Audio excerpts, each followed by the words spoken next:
ছোটবেলা থেকে মানে আমি যখন ক্লাস 4-এ পড়ি তখন থেকে আমি বুঝি, এর আগে আমার মনে নেই, আমি জানি না অবশ্য। বাবা কি করতেন? কিছুই করে না, বাবা বেকার, ঘুরে ফিরে খায় দায়, এটাই। আমার দাদার অনেক জমি জমা ছিল, এগুলো বিক্রি করে আর খায়। একদম আমরা দেখছি ছোটবেলায় আমি যে আমার বাবা 34 মাস যাত্রী বলে গরমের সময়ও একদম পার নিচের থেকে মাথা পর্যন্ত একটা চাদর টাইনে ঘুমাতো দুপুরটা, মানে এই জিনিসটা দেখতাম যে একদম ঘুম সুন্দর করে একটা ঘুম দিত, উঠতো আবার উঠে চলে যাইতো, ওই চার দোকানেই থাকতো। মানে 3-4-এ পড়ি, তখন তো পড়ালেখা করতেছিলাম, তখন ভালোই, তখন আমাদের জমি জমা ছিল অনেক, ফসল টসল থেকেই আমাদের সংসার চলতো, আমাদের কেউ তো আর ছিল না চাকরিজীবী বা কোনো ছিল না। আমি এরকম দেখতেছি যে অনেক কষ্ট, আমার দাদি জীবিত ছিল তখন, তো আমি ছোটবেলায় দেখা যাচ্ছে আমি তো এত কষ্টই ছিল আমার মার, যে আমার মাও কাপড়ের অনেক কষ্ট করছে, খাবারের অনেক কষ্ট করছে, আমিও করছি।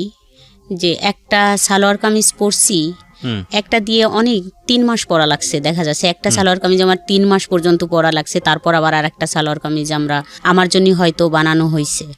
তাও আমার মা অনেক কষ্ট করে আমারে বানাই দিছে, বোন তো আর ছিল না, আমাকেই দিছে, ছোট 2টা ভাই ছিল। এরকম হয়েছে যে খাবারের কষ্টটা বলি যে একটু, যে চাউল না থাকলে আমার মা শাক রান্না করে খাওয়াইছে, পুঁই শাক রান্না করে খাওয়াইছে, আমার মনে আছে হয়তো একবারের কথা, যে আমরা একদিন বিকালবেলা খুব কান্নাকাটি করতেছিলাম, আমার মা কান্নাকাটি করে যে পুঁই শাকটা আছে ওটা তুলে এনে রান্না করে খাওয়াচ্ছিল, যে এটা খাও, পরে ভাত রান্না করে তোমাদের খাইতে দেওয়া হবে। যাই হোক, এরকম 5 পাস করে 6-এ ভর্তি হলাম, 6 পড়লাম, তারপরে 7-এ উঠলাম। এভাবেই তো জীবন অনেক কষ্ট। তো 7-এ ওঠার আগে একটু বলি যে যখন আমি 5-6-এ পড়ি তখন সাবান কিনা, আমি সাবান চিনতাম না আসলে, আমি সাবানটা কাকে বলে এটা জানতাম না। 5-6-এ পড়া অবস্থায় জানতেন না? না, আমি বাসায় কি মানে প্রসাধনী সামগ্রীতে সাবান ছিল না, এরকম আমি চিনতামই না সাবান কাকে বলে। ও মাই গড।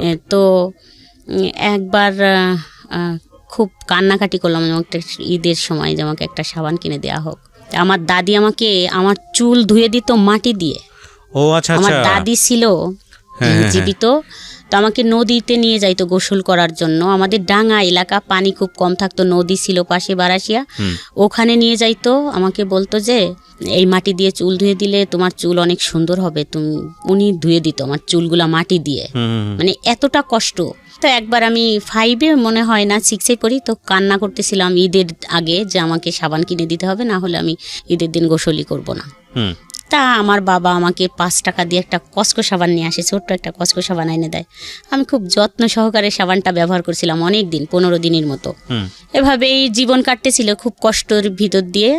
যখন পরীক্ষা আসবে 7-এর, তখন আমি বাসে আমাকে একটা লোক দেখে এবং জিজ্ঞেস করে যে তোমার নাম কি। আচ্ছা, বাসে দেখে? তখন আমি আমার নামটা বলি আর বাবার নামটা, কিন্তু আমি একটু দুষ্টু ছিলাম, মানে খুব একটু চালু ছিলাম তখন। তো আমার নামটা বললাম এবং বাবার নাম জিজ্ঞেস করলে আমি একটু মানে থমকে গেলাম যে বাবার নাম কেন জিজ্ঞেস করে। তো আমি কি বলবো, বাবার নামটা মিথ্যে বলবো নাকি?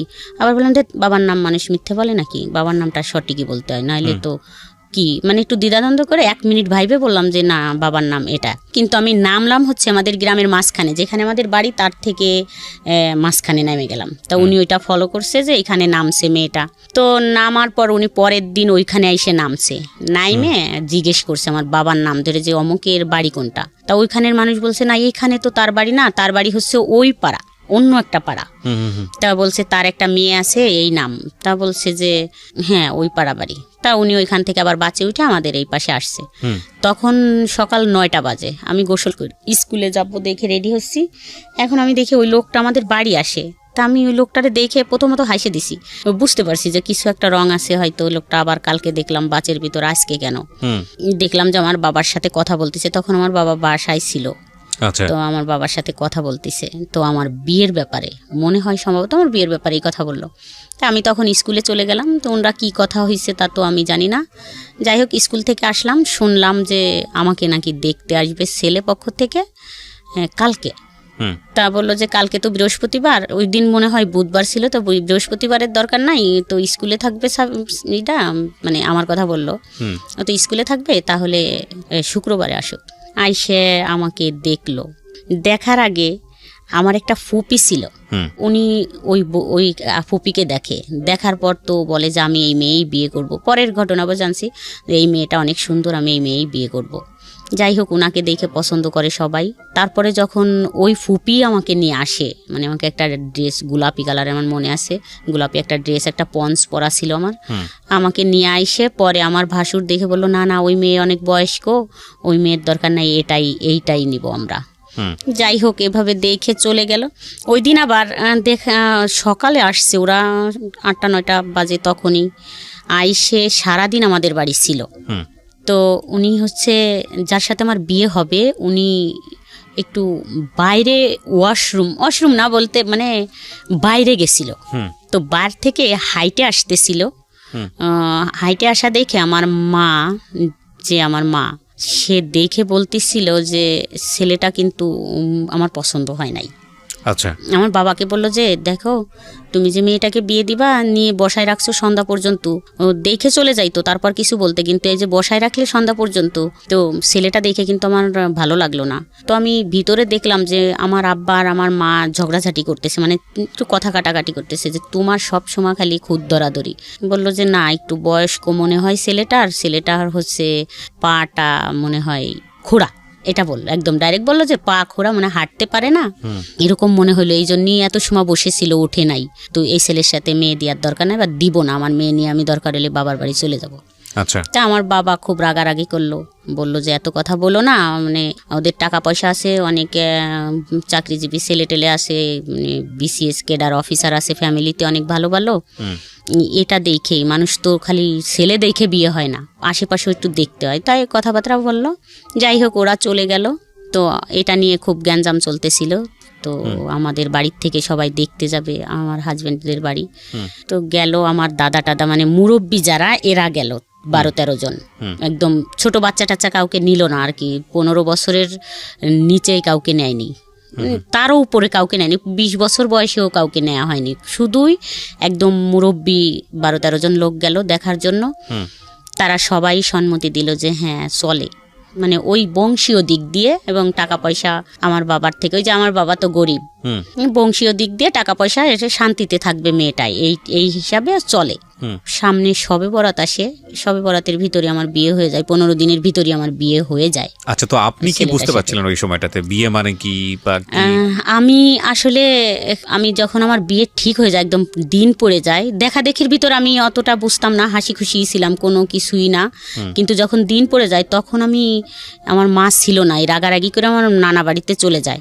চলে গেলে যখন বিয়ের দিন আবার একটা শুক্রবারের দিন পড়লো, তা আমি গেলাম আনার জন্য আমার মাকে, যে মা আমাকে তো বিয়ে দিয়ে দিচ্ছে, তাই তুমি কেন আসবা না? তো বললো যে আমার তো এই ছেলে পছন্দ না, তুমি তোমার বাবাকে নিয়ে তোমাদের বিয়ের শাদী, তোমার দাদি আছে জীবিত, যাও তোমরা বিয়ে শাদী করো, পরে আমি আসবো।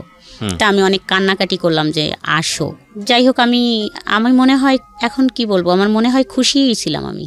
আপনি আসলে বুঝিনি খুশি কি দুঃখ কি আর কষ্ট কি? হ্যাঁ, আমি কখনো বুঝিনি যে আসলে ওইখানে গেলে আমার এটাই মনে হচ্ছিল যে অনেক বড় লোক, একটু আমার অনুভূতিটা বলি যে একটু বড় লোক, তাহলে তো ভালোই, সব কিছু তো সুন্দরী, তো এখান থেকে ওখানে গেলে তো ভালোই থাকবো। আমি তো আসলে স্বামী স্ত্রী এটা ভাবিনি, আমি মনে করছি এই ফ্যামিলির থেকে ওই ফ্যামিলিতে গেলে, যেহেতু বলতেছে এত সুন্দর ঘর দরজা বাড়ি গাড়ি আছে, সব কিছু আছে, ব্যবসা করে ছেলে, অনেক টাকা আছে, তাহলে তো আমি যা চাইবো তাই পাবো। তো বিয়ের 2-3 দিন পর বিয়ে হয়ে গেল। যাই হোক, আমাকে আমার বাবার বাড়ি রাখা হলো, নিল না।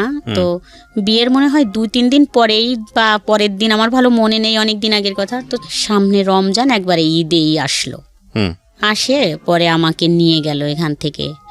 তো আমি খুব খুশি, একটা ভ্যান গাড়ি নিয়ে আসলো, তাতে আসলো হচ্ছে বর হলো আমার ননদের একটা ছেলের 4 বছর বয়স, একটা মেয়ের মনে হয় 7 বছর বয়স, আর একটা দেবর তখন আমার সাথে ক্লাস 7-এ পড়ে, আর একটা ননদ 5-এ পড়ে, আর একটা ননদ হচ্ছে একটু বড়, এরকম 4-5 জন পিচ্চি পাচ্চা এসে একটা ভ্যানে আমাকে নিয়ে গেল।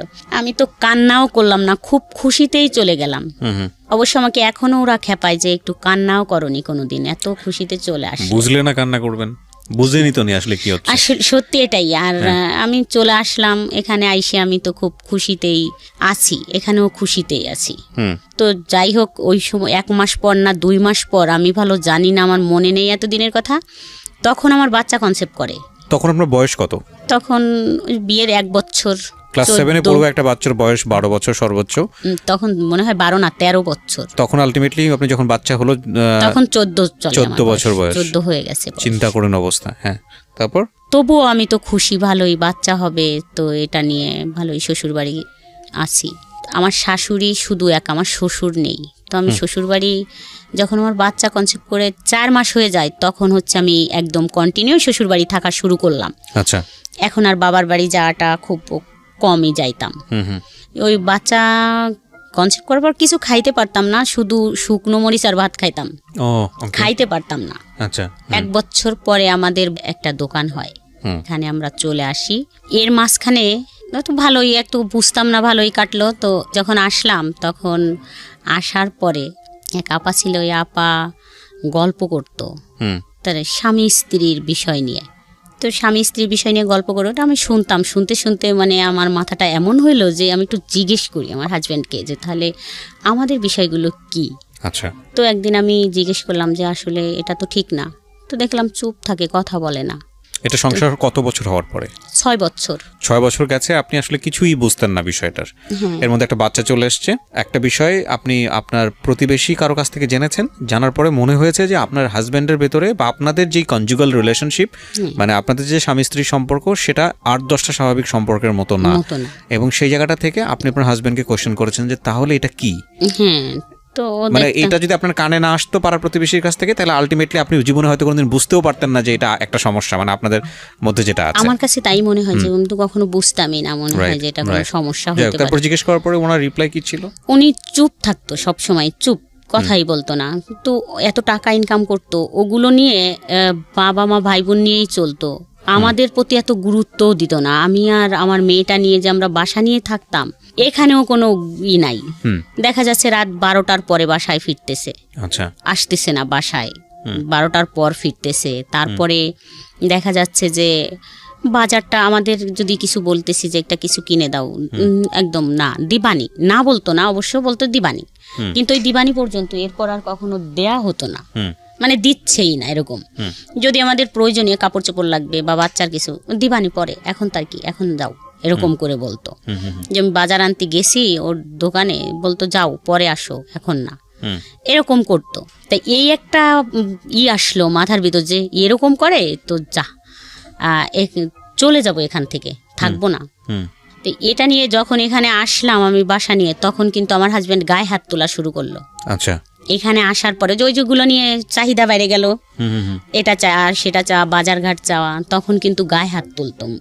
মাঝে মাঝে এমন হতো যে আমার গায়ে নীল দাগ হয়ে যাইতো। আমার মেয়ে খুব কান্না করতো যে এরকম মানুষের মারে, মানে ছোট ছিল ওটা এরকম ডলে দিত, বলতো ব্যথা লাগতেছে আম্মু, ছোট ছিল, নীল হয়ে যাইতো, মানে আমার গাটা দেখা যাইতো যে মার দিছে। এখন কেন দিত সেটাও আমি জানতাম না। অনেক সময় যে একটা বাজারের কথা বললেই এরকম মারে, তো খুব রাগ হইতো যে আমি চলে যাব, বাবার বাড়ি যাইতাম। তো বাবার বাড়ি গেলে আমার মা বলতো যে না, স্বামীর থেকে হলো আসতে হয় না, স্বামী হচ্ছে অনেক জিনিস, স্বামী খুশি না থাকলে ভেসতে যাওয়া যায় না বা শান্তি হয় না, মানুষ ভিক্ষে করে খায়, এটা যাও। তো আমি সকালে গেলে বিকালেই আমাকে পৌঁছে দিত যে যাও চলে এখনই। আবার আমি চলে আসতাম এখানে, এরকম কিছুদিন কাটলো। তারপরে যাই হোক, ওই আপার ওই কথা শুনে এখন আমার মাথায় আসলো যে যা, এখন আমি একটা প্রেম করব, আমার মাথায় এরকম আসলো। আমি কিছুতেই ওখান থেকে বের হতে। আপনার হাজবেন্ডকে যখন জিজ্ঞেস করলেন তখন আপনার হাজবেন্ড কি বললো? কিছু বলতো না, চুপ থাকতো। আচ্ছা, তখন আপনার মনে হলো যে আপনি একটা প্রেম করবেন। আর ওই যে বাজারঘাট সবকিছু সমস্যা মিলিয়ে যে এটা কথা বললাম, একবার বললাম যে তাহলে চলো যাই একটু ডাক্তার দেখাই, যদি ডাক্তার বলে যে কখনো সুস্থ হবে না তাহলে আমার কোনো অবজেকশন নাই, আমি কিছু বলবো না। যদি ডাক্তার বলে যে না এটা সুস্থ হবার না, কিন্তু যদি সুস্থ হয় ওষুধ খাইলে তাহলে খাও, যেহেতু টাকা আছে, তার টাকা ছিল, এটা আমার ছিল, মানে আমার ভিতরে একটা অভিযোগ ছিল যে টাকা আছে যেহেতু কিছু টাকা খরচ করো। কিন্তু সে আর নারাজ, কোনো টাকাই সে খরচ করবে না, মানে ডাক্তারই সে দেখাবে না। অর্থাৎ আমি জানছি যে সে ডাক্তার দেখাইয়েই বিয়ে করছে। আচ্ছা, ডাক্তার কি বলেছে? ডাক্তার দেখাইয়েই বিয়ে করছে। ডাক্তার বলছে যে আপনি দ্রুত বিয়ে করে ফেলেন, না হলে আপনার আরো সমস্যা হবে, যা কখনোই ভালো হওয়া সম্ভব না। ওকে ওকে, যে কারণে সে এরকম বিয়েটা করেছে। এবং আরেকটা বড় বিষয় যেটা হচ্ছে যে এইরকম একটা পরিবার, ওনার তো মোটামুটি সম্পদশালী ছিলেন আপনাদের তুলনায়, এবং এত ছোট একটা বাচ্চাকে তার বিয়ে করার প্রশ্নই ওঠে না। আপনার সাথে আপনার হাজবেন্ডের বয়সের পার্থক্য কত? 19 বছর। Can you even imagine guys? 19 বছরের ছোট একটা বাচ্চাকে, সে ক্লাস 7-এ পড়ুয়া একটা বাচ্চাকে বিয়ে করেছে। So it was A plan, যাতে করে বাচ্চা এই ধরনের সম্পর্কে নাই, বাচ্চা কিছুই বুঝবে না, এবং তার যে ফিজিক্যাল মানে ডেফিসিট বলবো না, ফিজিক্যাল প্রবলেম যেটা আছে সেটা যাতে করে সে না বুঝে। এবং এটা খুব টেকনিক্যালি উনি খুব সুন্দরভাবে এটাকে মেনটেন করেছেন। ফর্চুনেটলি আর আনফর্চুনেটলি যাই বলি না কেন, এই ভদ্রমহিলা সংসার করার 6 বছর 7 বছর পরে গিয়ে সে বুঝতে পেরেছে, তাও অন্যের প্রতিবেশীর কোনো এক ভদ্রমহিলার কথা শুনে, মানে তাদের মধ্যে যেসব বিষয় নিয়ে যখন 4-5 জন মহিলা একসঙ্গে আলাপ আলোচনা করতেন, ডিসকাশন করতেন, ওই সময়টাতে উনি বুঝতে পারেন যে কী রে, ব্যাপারগুলো তো আমাদের মধ্যে এরকম না। সো সামহাও এটা নিয়ে তার হাজব্যান্ডকে যখন তিনি চার্জ করেছেন, তখন হাজব্যান্ড সাইলেন্স ছিল। শুধু এটাই সমস্যা ছিল না, ওনার কথা অনুযায়ী আরও যে সমস্যাগুলো, সেটা হচ্ছে যে যেভাবে টেক কেয়ার করা উচিত, উনি প্রচুর পয়সা কামাতেন, সেভাবে টেক কেয়ার তিনি করতেন না। আচ্ছা, তারপরে আপনি নিজে থেকে একটা ডিসিশন নিয়ে ফেললেন যে না, আমি প্রেম করব। প্রেম তো আসলে করবো এরকম বা করবো এরকম একটা প্ল্যান করে হয় না, এটা মানুষের জীবনে আসে, কিন্তু আপনি প্ল্যান করছিলেন যে না, আমার একটা প্রেম করা উচিত। যাই হোক, তারপর মানে আমাকে খুব মারে আর এবং শ্বশুরবাড়ি নিয়ে যায়, যাই হোক একটা কারণে নিয়ে যায় মারে আমাকে। আমরা যেখানে বাসায় ভাড়া থাকি সেখান থেকে আমার শ্বশুরবাড়ি আমাকে নিয়ে যাওয়া হয় ডাইকে, নিয়ে যায়। ওখানে যায় আমাকে আমার ভাসুর বলে যে এই কথাটা কে বলছে তোমাকে, সেটা বলে, একটা কথা ছিল, কিন্তু আমি বলতে চাচ্ছিলাম না দেখে ওরা ওই ভাসুর দাঁড়ায় থাকে এবং আমার হাজব্যান্ড আমাকে খুব মারে।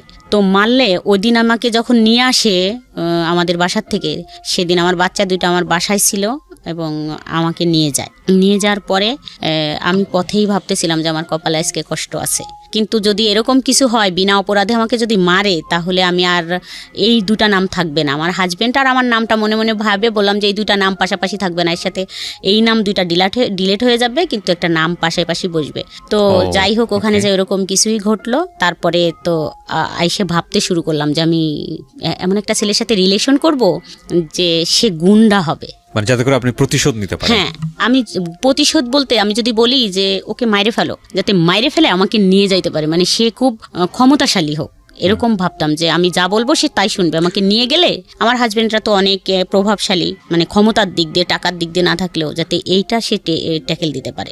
আচ্ছা, এখানে একটা বিষয় খেয়াল রাখবেন, আমি সবসময় যে কথাটা বলি আপনাদেরকে, সেটা হলো প্রত্যেকটা অপরাধ কিংবা ভুলের পেছনে একটা নির্দিষ্ট কারণ থাকে, এবং এই কারণ ছাড়া কখনোই ভুল বা অপরাধের জন্ম হয় না।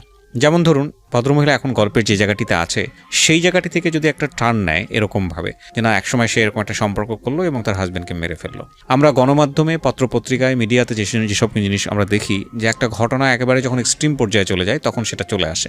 যেমন ধরেন, কিছুদিন আগে এরকম একটা খবর আপনারা হয়তো সোশ্যাল মিডিয়াতে দেখেছেন, যে একজন ভদ্রমহিলাকে অ্যারেস্ট করা হয়েছে, পুলিশ অ্যারেস্ট করেছে, এবং সে অ্যারেস্ট করার সঙ্গে সঙ্গে জবানবন্দি দিয়েছে যে সে তার হাজব্যান্ডকে ঠান্ডা মাথায় খুন করেছে, খুন করে ওয়ার্ড্রয়ারে রেখে দিয়েছিল 6 দিন বা 7 দিন। এখন এইটা ডিরেক্টলি যখন একটা পত্রপত্রিকা বা মিডিয়াতে চলে আসে, তখন আপনি শুধু এটুকুই জানেন কি করেছে, মহিলাটা তার হাজব্যান্ডকে খুন করেছে, এবং মহিলা দেখা যাচ্ছে কাঁদতে কাঁদতে সে একটা স্টেটমেন্ট দিচ্ছে কি, যে আমি আমার হাজব্যান্ডকে খুন করেছি, খুন করে তাকে একেবারে ড্রয়ারে রেখে আমি অফিসে করেছি। ভদ্রমহিলা গার্মেন্টসে কাজ করে, অফিস করে এসে 2 দিন যাবত সে অফিস করেছে, তারপরে গিয়ে এসে ধরা পড়েছে।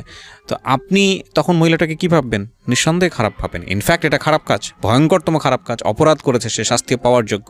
কিন্তু যখন আপনি স্টোরিতে যাবেন, বিহাইন্ড দ্য স্টোরিতে যাবেন, আপনি হয়তো এই যে এইরকম যদি একটা স্টোরি থাকে যে গায়ে হাত তুলেছে, 6-7 বছর ক্লাস 6-7-এ পড়া অবস্থায় তাকে বিয়ে করেছে, এবং বিয়ে করে তাকে 6-7 বছর ফিজিক্যালি টর্চার করেছে, এবং এক পর্যায়ে গিয়ে যখন সব কিছু সে জানতে পেরেছে, তখন আলটিমেটলি তাকে কিভাবে দমানো যায় সেজন্য পাশবিক নির্যাতন করছে, এবং তারপরে এরকম একটা ঘটনা ঘটে গেছে। সো আমি সবসময়ই বলি যে রেজাল্ট দেখে কখনোই উত্তেজিত হওয়া উচিত না, বা একটা ডিসিশন নিয়ে ফেলা উচিত না যাতে করে আরেকটা ভুল হওয়ার সম্ভাবনা থাকে।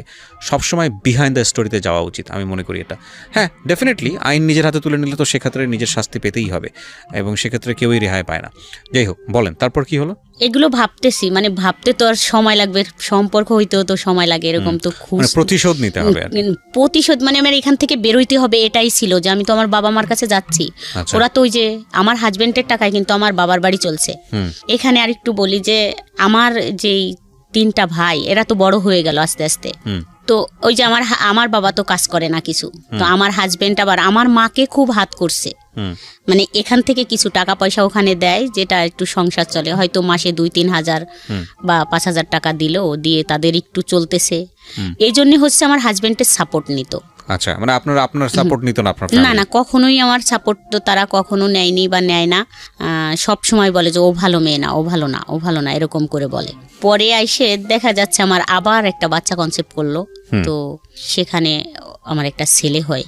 আচ্ছা, তো ছেলে হওয়ার পরে আমার হাজবেন্ড আবার এই সময়, ছেলের যখন 5-7 মাস বয়স, তো তখন আমার হাজবেন্ড আবার পাগল হয়ে যায়, মানে ব্রেন শর্ট হয়ে যায় ওর। আচ্ছা, তো 9 মাস থাকে একটানা এইভাবে পাগল অবস্থায়। তো আমি ছোট বাচ্চা নিয়েও ওনাকে খুব কষ্ট করে সুস্থ করে তুলি, 9 মাস পর্যন্ত লাগে। উনি তখন হচ্ছে পুলিশ দেখলে ভয় পাইতো বা আর্মি দেখলে ভয় পাইতো। এটা যাই হোক, এরকম করে আমি সুস্থ করে আবার দোকানে ফিরাই আনি। ওখানে আমি খুব শক্তভাবে দাঁড়াই। তখন থেকে আমি একটু বাইরে বেরোনো শুরু হয়ে গেল, রাস্তাঘাটে, বাজার টাজারে।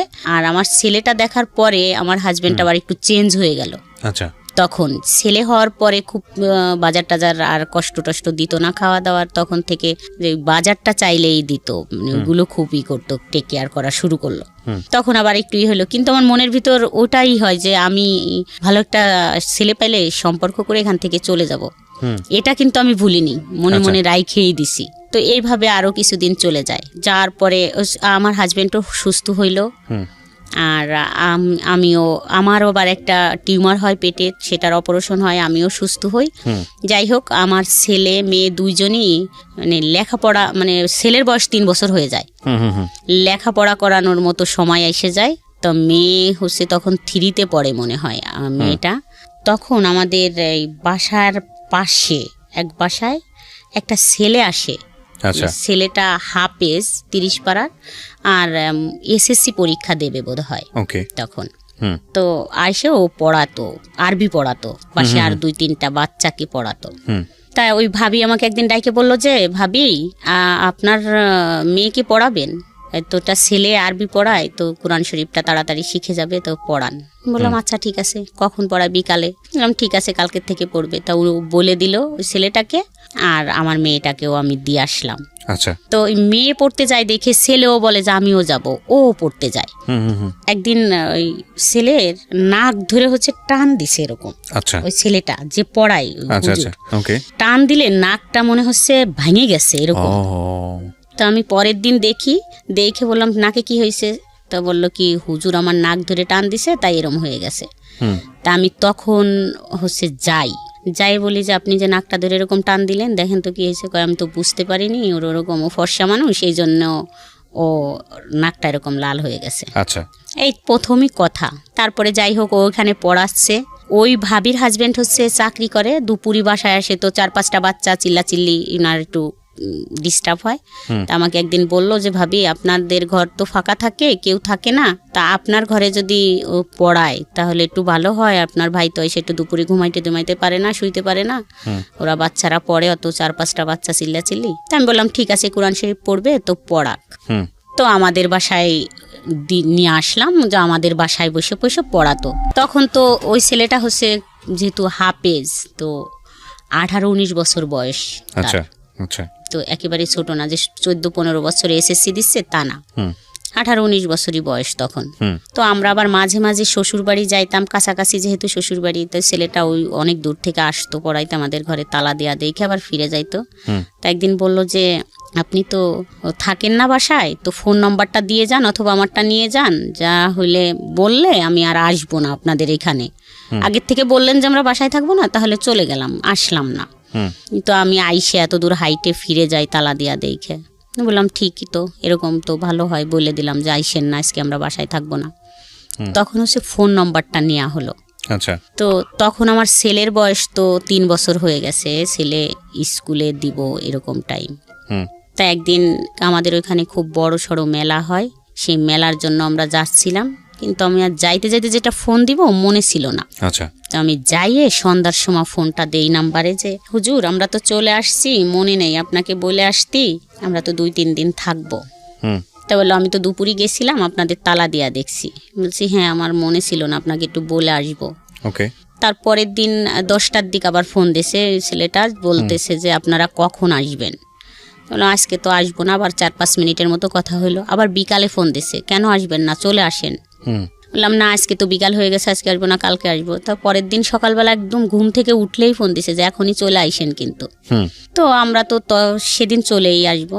আসার পর এরকম ফোনে কথা বলাটা আস্তে আস্তে শুরু হলো এই ছেলেটার সঙ্গে। হ্যাঁ, আচ্ছা। কথা বলতে বলতে তো এই ফোন দেয়। আমাদের বাসায়ও তো 2-3 ঘন্টা থাকে পড়ায়, টাইমটা দুপুর থেকে বিকাল পর্যন্ত থাকে। আবার বিকালে চলে যাচ্ছে, যাওয়ার পর আবার ফোন দিচ্ছে, কি করতেছেন? বলতাম যে কি ব্যাপার ফোন, তো কথা বললে কি হয় এরকম। যাই হোক, আস্তে আস্তে আগালাম যে ঠিক আছে, তো একটু দুষ্টামি করি, কথা বলতেছে যখন। কিন্তু আমার মনের ভিতর আছে যে আমি তো এরকম ছেলের সাথে কথা বলবো না, ফাজলেমি করি, ফোন যেহেতু দিচ্ছে একটু কথা বলি। কিন্তু আমি যখন এরকম ছেলে পাবো যে গুন্ডা মস্তান টাইপের, তখন আমি তার সাথে রিলেশন করব, যাই হোক এরকম পলাবো। তো এর সাথে কথা বলতেছি বলি, তো 1 মাস পর বাদ দিয়ে দেবো, এরকম মনে হইলো তখন যে 1 মাস পর বাদ দিয়ে দেবো কথা বলা। তো আমি 1 মাস কথা বললাম, রেগুলার প্রতিদিন কথা হইতো।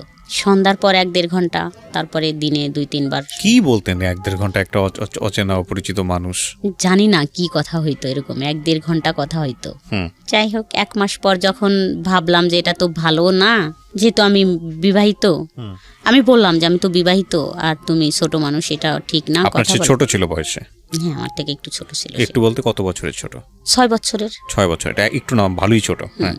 তারপরে বললাম যে না, কথা বলো না, তুমি ছোট মানুষ আর আমি তো বিবাহিত, যাই হোক কথা বলার দরকার নাই। কিন্তু সে বলল যে না, কথা না বললে বাঁচবো না, তো মরে যাব। ওকে, সে জানতো যে আপনি তার চেয়ে বয়সে বড়?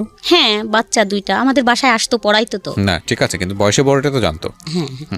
তারপরে তো বললাম না, এটা কি বলো, এরকম কি সম্ভব নাকি কথা বলা? ওকে আপনি করে বলতো? হ্যাঁ, তখন আপনি করে বলতো। হ্যাঁ। 3 মাস যখন কথা বলা হয়, 3 মাস পরে তা মানে কি ফান করতেন, ফাজলামো করতেন? মানে কথার মধ্যে ফাজলামো করা, এই যে ও যে বললো না বললে মরে যাবো মুখ টমুক, এগুলো কি ফান করে বলেছে, মজা করেছে? না, কখনো এরকম মজা করে বলেনি। ঘুমের ট্যাবলেট খাবো, এটা সেটা সিরিয়াসলি বলতো। আরে আপনি কি তাকে কোনো প্রকার লাই দিয়েছিলেন, মানে সুযোগ দিচ্ছিলেন যে কোনোভাবেই হোক আপনার প্রতি এরকম কোনো সুযোগ কি দিচ্ছিলেন? এরকম বুঝিনি এরকম সুযোগ, কিন্তু ভালো লাগতো। আচ্ছা, কথা বলতে ভালো লাগতো, ঠিক আছে, বলেন। দেখতেও ভালো লাগতো। ওকে, এবং আপনার যে ভালো লাগতো এটা কি ও বুঝতো? হ্যাঁ। ওকে, ঠিক আছে, তাহলে তো ঠিকই আছে, ও ওর জায়গা থেকে যেভাবে ফলিং হওয়ার কথা সেভাবেই হয়েছে। তারপর 3 মাস পর কথা বলার, আমাদের ওইখানে একটা অনুষ্ঠান হচ্ছিল, গানের অনুষ্ঠান, ঢাকার থেকে অনেক শিল্পী টিল্পী গেছিল। অবশ্য সেদিন প্রথম বলল যে এখানে যাওয়া যাবে না, যেহেতু ও হুজুর, মানে ও তো হাফেজ ছিল 30 পাড়ার। তো আমি একটু যেহেতু এরকম সাজুগুজু করতাম, এইগুলো থেকে শুরু করলো যে না এরকম সাজা যাবে না, বোরখা পরে চলতে হবে বা মুখ টুক ঢাকতে হবে, পর্দা করতে হবে, নামাজ পড়তে হবে। তো নামাজে ফুল ফিট চলে আসলাম, 5 ওয়াক্ত নামাজ পড়া। তো পর্দা করতে হবে, পর্দার জন্য খুবই দিল যে পর্দা করতে হবে, মুখ খুলে কারো সামনে যাওয়া যাবে না কোনো ছেলে মানুষের, আর ওইখানে গানে তো যাওয়াই যাবে না এবং বাচ্চাদেরও যাইতে দেওয়া যাবে না। বললাম ছোট বাচ্চা, এত বড় অনুষ্ঠান, সবাই তো চলে যাচ্ছে, নিয়ে যাক। তা পাশের এক ভাবি এসে বলল যে ভাবি যাবেন না? বললাম যাবো তো, আমি তো একটু কাজ করব, তো যাবো একটু পরে, আপনি বাবুদের নিয়ে যান। তা ওই ভাবি দুজনেই নিয়ে গেল, ছেলে এবং মেয়েকে নিয়ে গেল।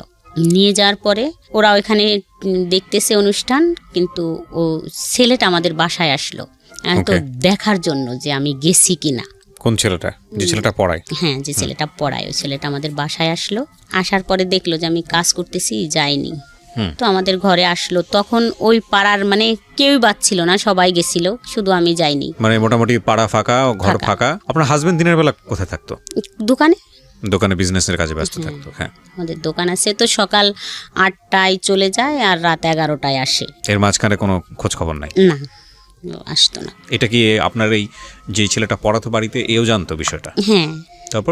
তারপরে আসলো, বসলো, তো কথা বলতেছিলাম আমরা ঘরের ভিতরেই। তো প্রথম জড়াই ধরলাম আমি, মানে বসে আছে এমনি, যাই জড়াই ধরলাম 3 মাস পর কথা বলার। তারপরে তো ও মাথা নিচু করে বসে আছে, ভয় পাচ্ছিলাম আমিও। তারপরে ও বলল যে ঠিক আছে, তুমি যাবা না ওইখানে গান শুনতে, ওটা ভালো জিনিস না, তুমি থাকো, তাহলে আমি চলে যাই। তো ও চলে গেল। চলে যাওয়ার পরে এরকম তো 1 বছর কথা হইলো আমাদের। এইরকম বাসায় যাওয়া আসা? হ্যাঁ, তো প্রতিদিন আসে ও পড়াইতে, ওটাই। তাই ছাড়া এমনি হয়তো কখনো আসলে আমি শুয়ে আছি, হয়তো আমার পায়ে হাত দিল, পাটা একটু হাত দিল, এরকম হয়তো আমার মাথায় হাত দিল বা আমার চুলে একটু হাত দিল, এরকমই হাত দিত।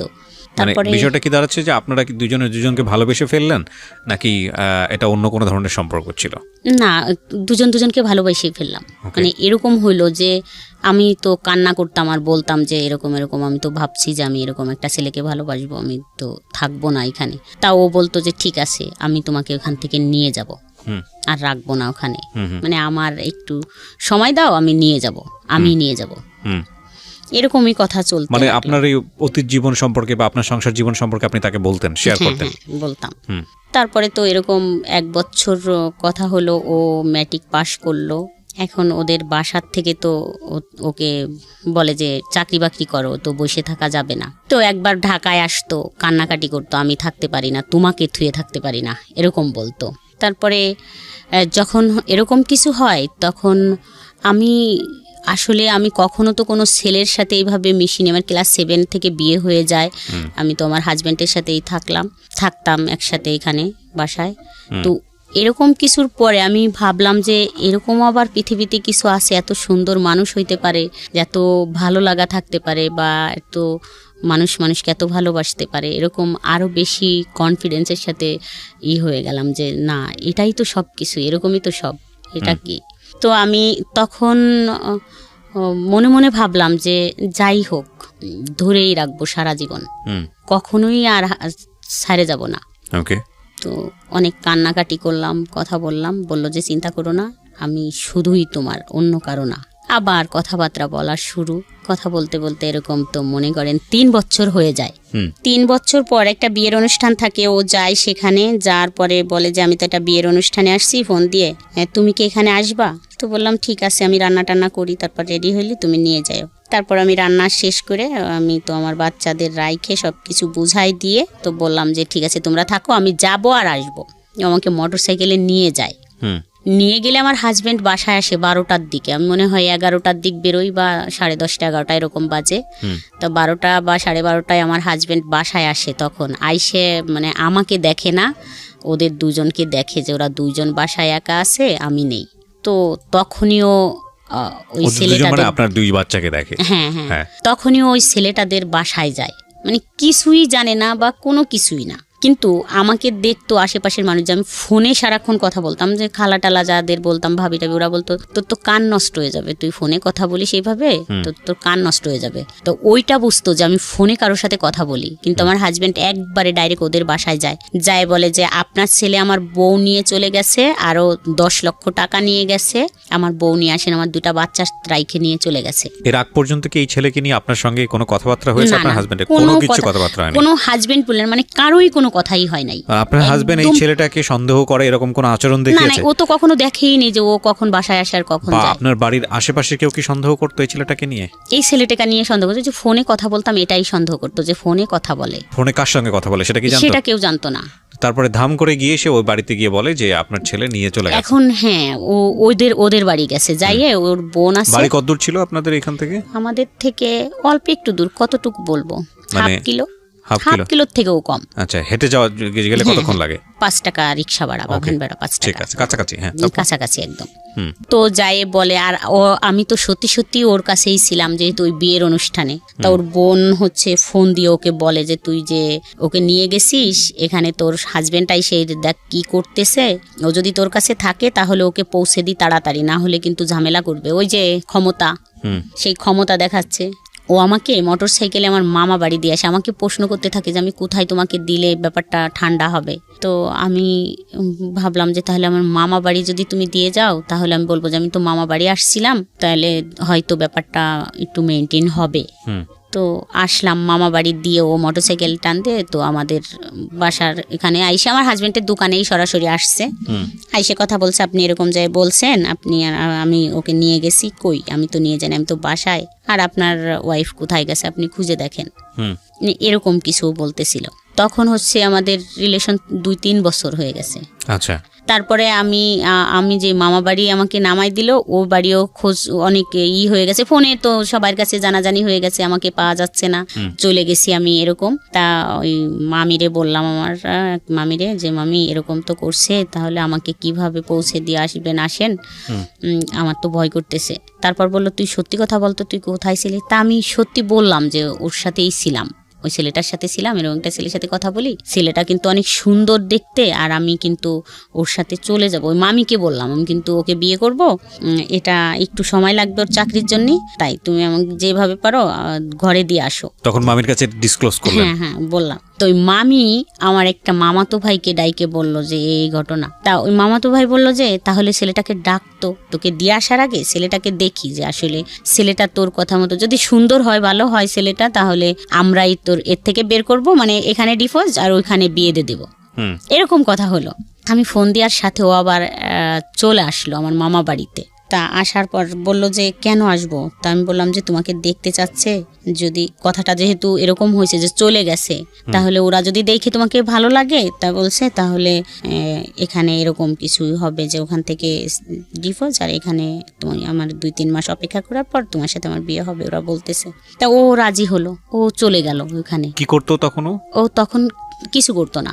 বয়স কত তখন ছিল ওর? এসএসসি পাস করছে মাত্র, 19। চিন্তা করেন অবস্থা।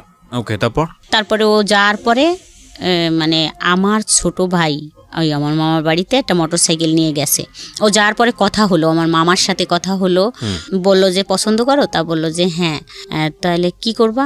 বললো যে আপনি যেটা বলেন। মামা বললো তাই কি করবো, আমি কি বলবো তোমারে, ও তো একজনের বউ। তা বললো ঠিক আছে, ওখান থেকে নিয়ে আসার ব্যবস্থা করেন, তারপরে এটা মিউচুয়াল হলে আমি ওকে বিয়ে করব, নিয়ে যাব এখান থেকে, আপনার টেনশন নাই। তারপরে ওইভাবে কথা সেটেল হয়ে ওকে বললো যে তাহলে ঠিক আছে, আমি ওকে উঠাই দিয়ে আসি বাসে। পাশেই রাস্তা, হাইওয়ে নিয়ে গেছে, কিন্তু আমাকে ফোন দিয়ে বলতেছে এখানে কিছু লোক আমাকে আটকে রাখছে, তুমি একটু আসো। তো আমি ছেলেটা আমাকে ফোন দিয়ে বললো যে আমাকে তো এখানে আটকে রাখছে, তুমি একটু আসো, দেখো আমাকে তো বাসে উঠতে দিচ্ছে না, আমাকে যাইতেই দিচ্ছে না। এখন বলে তোমার হাজব্যান্ড কাকে কাকে নিয়ে আসতেছে, এখানে তো ঝামেলা। তা আমি দৌড়ে গেলাম, আমার মামি, ওই মামিটাও গেল সাথে, দুজনে দৌড়াই গেলাম। যাই দেখলাম যে আমার ছোট ভাই, মানে আমার ছোট ভাই আপন ছোট ভাই ওখানে দাঁড়ায় আছে, অনেক লোকজন, মানে বিশৃঙ্খল খুবই, একটি হচ্ছে ওকে মারতে যাচ্ছে, এই তুই একজনের বউকে নিয়ে আসছিস হ্যান ত্যান। তাও বলতেছে না আমি তো নিয়ে আসিনি, আমাকে তো ডাইকে আনা হয়েছে, এরকম বলতেছে। ও যাই হোক, পরে আমি যাই দেখলাম যে খুব চিল্লাচিল্লি হচ্ছে। তা আমি আমার ওই ছোট ভাইয়ের 2 পা জড়ায় ধরলাম, বললাম যে ভাই সাইরে দে, ওকে চলে যাইতে দে, তারপর যা বলিস আমাকে বলিস বা এইভাবে বলিস যে তোর ভাইয়া যদি আসে তুই বলতে পারবি যে আমার বোনের নামে এরকম একটা মিথ্যে অপবাদ দিয়েছেন, কেউ তো ছিল না, নিয়ে যান আপনি, এইভাবে দিয়ে দিস, আমি আর জীবনে কখনো কথাও বলবো না ওর সাথে। কিন্তু ওরা তা শুনলো না। আমি বললাম যে সাইরে দে, আমি আর কথা বলবো না, যা তোদেরকে তোরা যেভাবে বলিস সেভাবেই হবে, কিন্তু ওকে যাইতে দে। দিল না, যেতে দিল না, ওরা আটকেই রাখলো। রাখার পরে তখন আমার ফোনটা কাইরে নিয়ে গেল, বাড়ির পর নিয়ে আসলো। এখানে আমার একটা প্রশ্ন আছে, সেটা হচ্ছে যে আপনার যে ছেলেটার সঙ্গে সম্পর্ক, ও তো আপনার হাজবেন্ডের দোকানে গিয়ে দেখা করে আসছে অলরেডি, তারপরে যে আবার আমি ফোন দিয়ে আনছি। আচ্ছা, ওই একই দিনে ঘটনাগুলো ঘটে যাচ্ছে? হ্যাঁ। আচ্ছা, তো আপনি ফোন দিয়ে আনার পথে এটা আপনার ভাইয়ের হাতে পড়লো কিভাবে ওই ছেলেটা? জানি না, ওই আমার মামাতো ভাই বললো যে আমি ওকে আগাই দিয়ে আসি, উঠাই দিয়ে আসি, বাচ্চা ও তো চিনবে না। ও এখানে এসে আপনার সঙ্গে দেখাও করেছে? হ্যাঁ, দেখা করে যে কথা হয়েছে, কথা হয়ে তারপরে চলে গেছে, যাওয়ার পরে ধরা পড়ছে? হ্যাঁ, যাওয়ার পরে রাস্তায় যখন, তখন আপনি আপনার মামাতো ভাইয়ের এখানে? হ্যাঁ, মামা বাড়ি। আমাকে তো মামা বাড়ি নামাই দিচ্ছে। ওকে ফাইন, তারপর তো বাড়ির পার নিয়ে আসলো, খুব মারামারি, আমাকেও খুব গালাগালি করলো। এটা কে করছে? আপনার ভাই, চাচি ছিল সাথে, তারপরে আমার হাজবেন্ডের সাথে আরো লোকজন ছিল, মানে মোটামুটি একবারে আউটব্রাস্ট হয়ে গেল এলাকায়, সব একদম সার্কুলার হয়ে গেল, চিচি করার মতো অবস্থা। বাচ্চার তখন বয়স কত? 2টার? বড়জন 4-এ পড়ে, আর ছোটজন 4-5-এ পড়ে মনে হয়, ছোটজন তো নার্সারিতে পড়ে। তার মানে ছোটজন কিছুটা হয়তো বুঝবে না, কিন্তু বড়জন মোটামুটি বোঝার বয়স। খুবই দুঃখজনক আসলে। যাই হোক, তারপর আমার বাবার বাড়ি নিয়ে আসা হলো, আমার মামা বাড়ির থেকে নিয়ে আইসে ওখানে খুব মারামারি ধরাধরি হইলো। তো খুব হাতে পায়ে ধরলাম যে মারামারির দরকার নাই, ঠিক আছে যা বলবে সেটাই শুনবো, ছেড়ে দাও। তারপরে ওরকম করতে করতে রাত হয়ে গেল। রাত্রে ওখানে আমরা থাকলাম সবাই, ওই ছেলেটাও থাকলো, ওকেও ছাড়লো না। পরের দিন আমার হাজবেন্ড আমাকে এবং ওই ছেলেটাকে নিয়ে আসলো বলমারিতে, মানে আমাদের যেখানে আমরা ভাড়া থাকি। আপনার হাজবেন্ড নিয়ে আসলো ছেলেটাকে এবং আপনাকে, দুইজনকে? হ্যাঁ। প্ল্যান কি ছিল? দুজনকে নিয়ে কোথায় কি করবে? কিছুই না, ওকে ছেড়ে দিল, ওর বাসায় নামাই দিল গাড়ির থেকে, আর আমাকে নিয়ে বাসায় চলে আসলো। আচ্ছা, ইন্টারেস্টিং।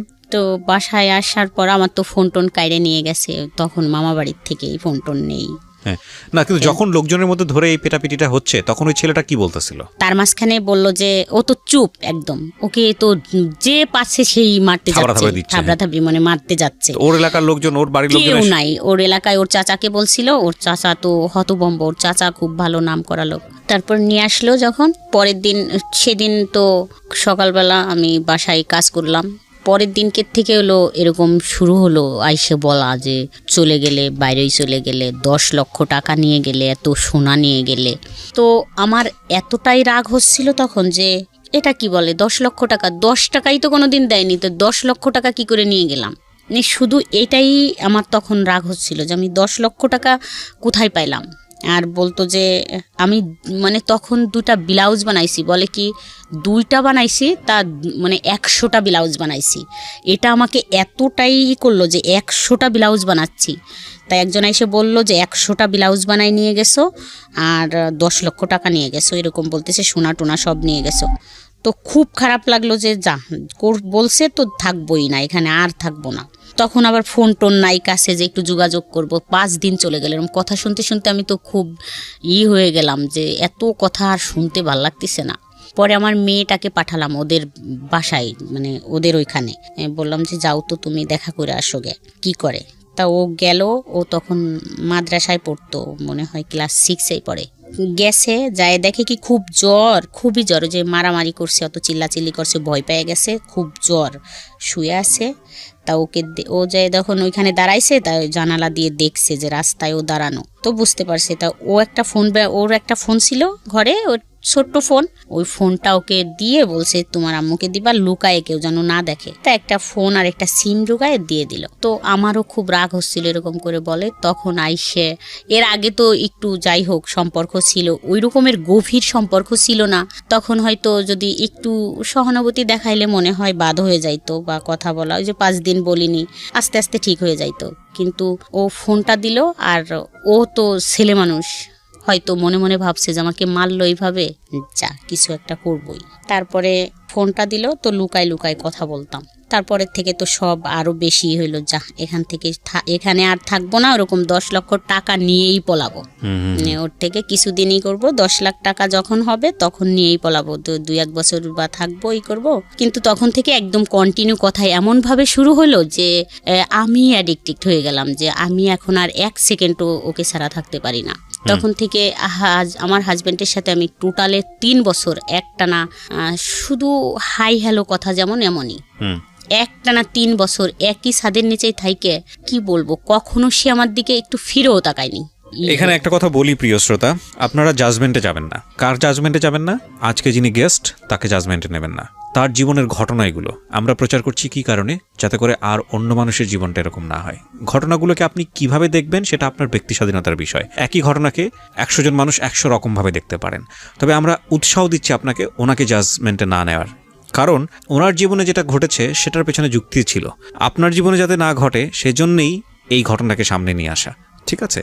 এটা মনে রাখতে হবে যে একটা মেয়ে প্রাপ্তবয়স্ক হয়ে একজন মানুষের সংসারে যাওয়া, প্রাপ্তবয়স্ক শব্দটা এই কারণে বলছি, শুধু বয়স বাড়া না, জ্ঞানের দিক থেকে প্রাপ্তবয়স্ক হওয়া, শরীর বা প্রকৃতিগতভাবে যে প্রাপ্তবয়স্ক ব্যাপার আসে সেগুলো হওয়া, তারপরে একটা মানুষের সংসারে গিয়ে সেটাকে মানিয়ে নেওয়া। কিন্তু একটা জিনিস দেখেন, ওর ক্লাস 7-এ থাকতে বিয়ে হয়েছে এবং উনি বুঝেই না বিয়ে কি, সেরকম সময় একটা বিয়ে হয়ে গেল। সাবালক হওয়ার বিষয়টাও বিয়ের পরে, এবং তারপরে সংসার জীবনে গিয়ে কিছু জায়গায় ডেফিসিয়েন্সি পেয়েছে, সেগুলো মানুষের কাছ থেকে জানার পরে, তারপর একটা ছেলের সাথে ইনভলভ হওয়া, সেখানে গিয়ে এগুলো তার বয়ঃসন্ধিকালে ঘটনাগুলো ঘটছে। সুতরাং একটা মানুষকে যদি আপনি ওইটা চিন্তা করেন যে একটা ঘরে থেকে সে আরেকজনের সাথে প্রেম করছে বা অন্যান্য বিষয়গুলো করছে, হ্যাঁ অবশ্যই এটা অযৌক্তিক, অন্যায়, কিন্তু এটাও মানতে হবে যে সে যে পারিবারিক ব্যাকগ্রাউন্ড থেকে এসছে বা তার যে বয়স, সেই জায়গাটা থেকে এগুলা তার জায়গাটা থেকে প্রাসঙ্গিক ছিল নাকি অপ্রাসঙ্গিক ছিল।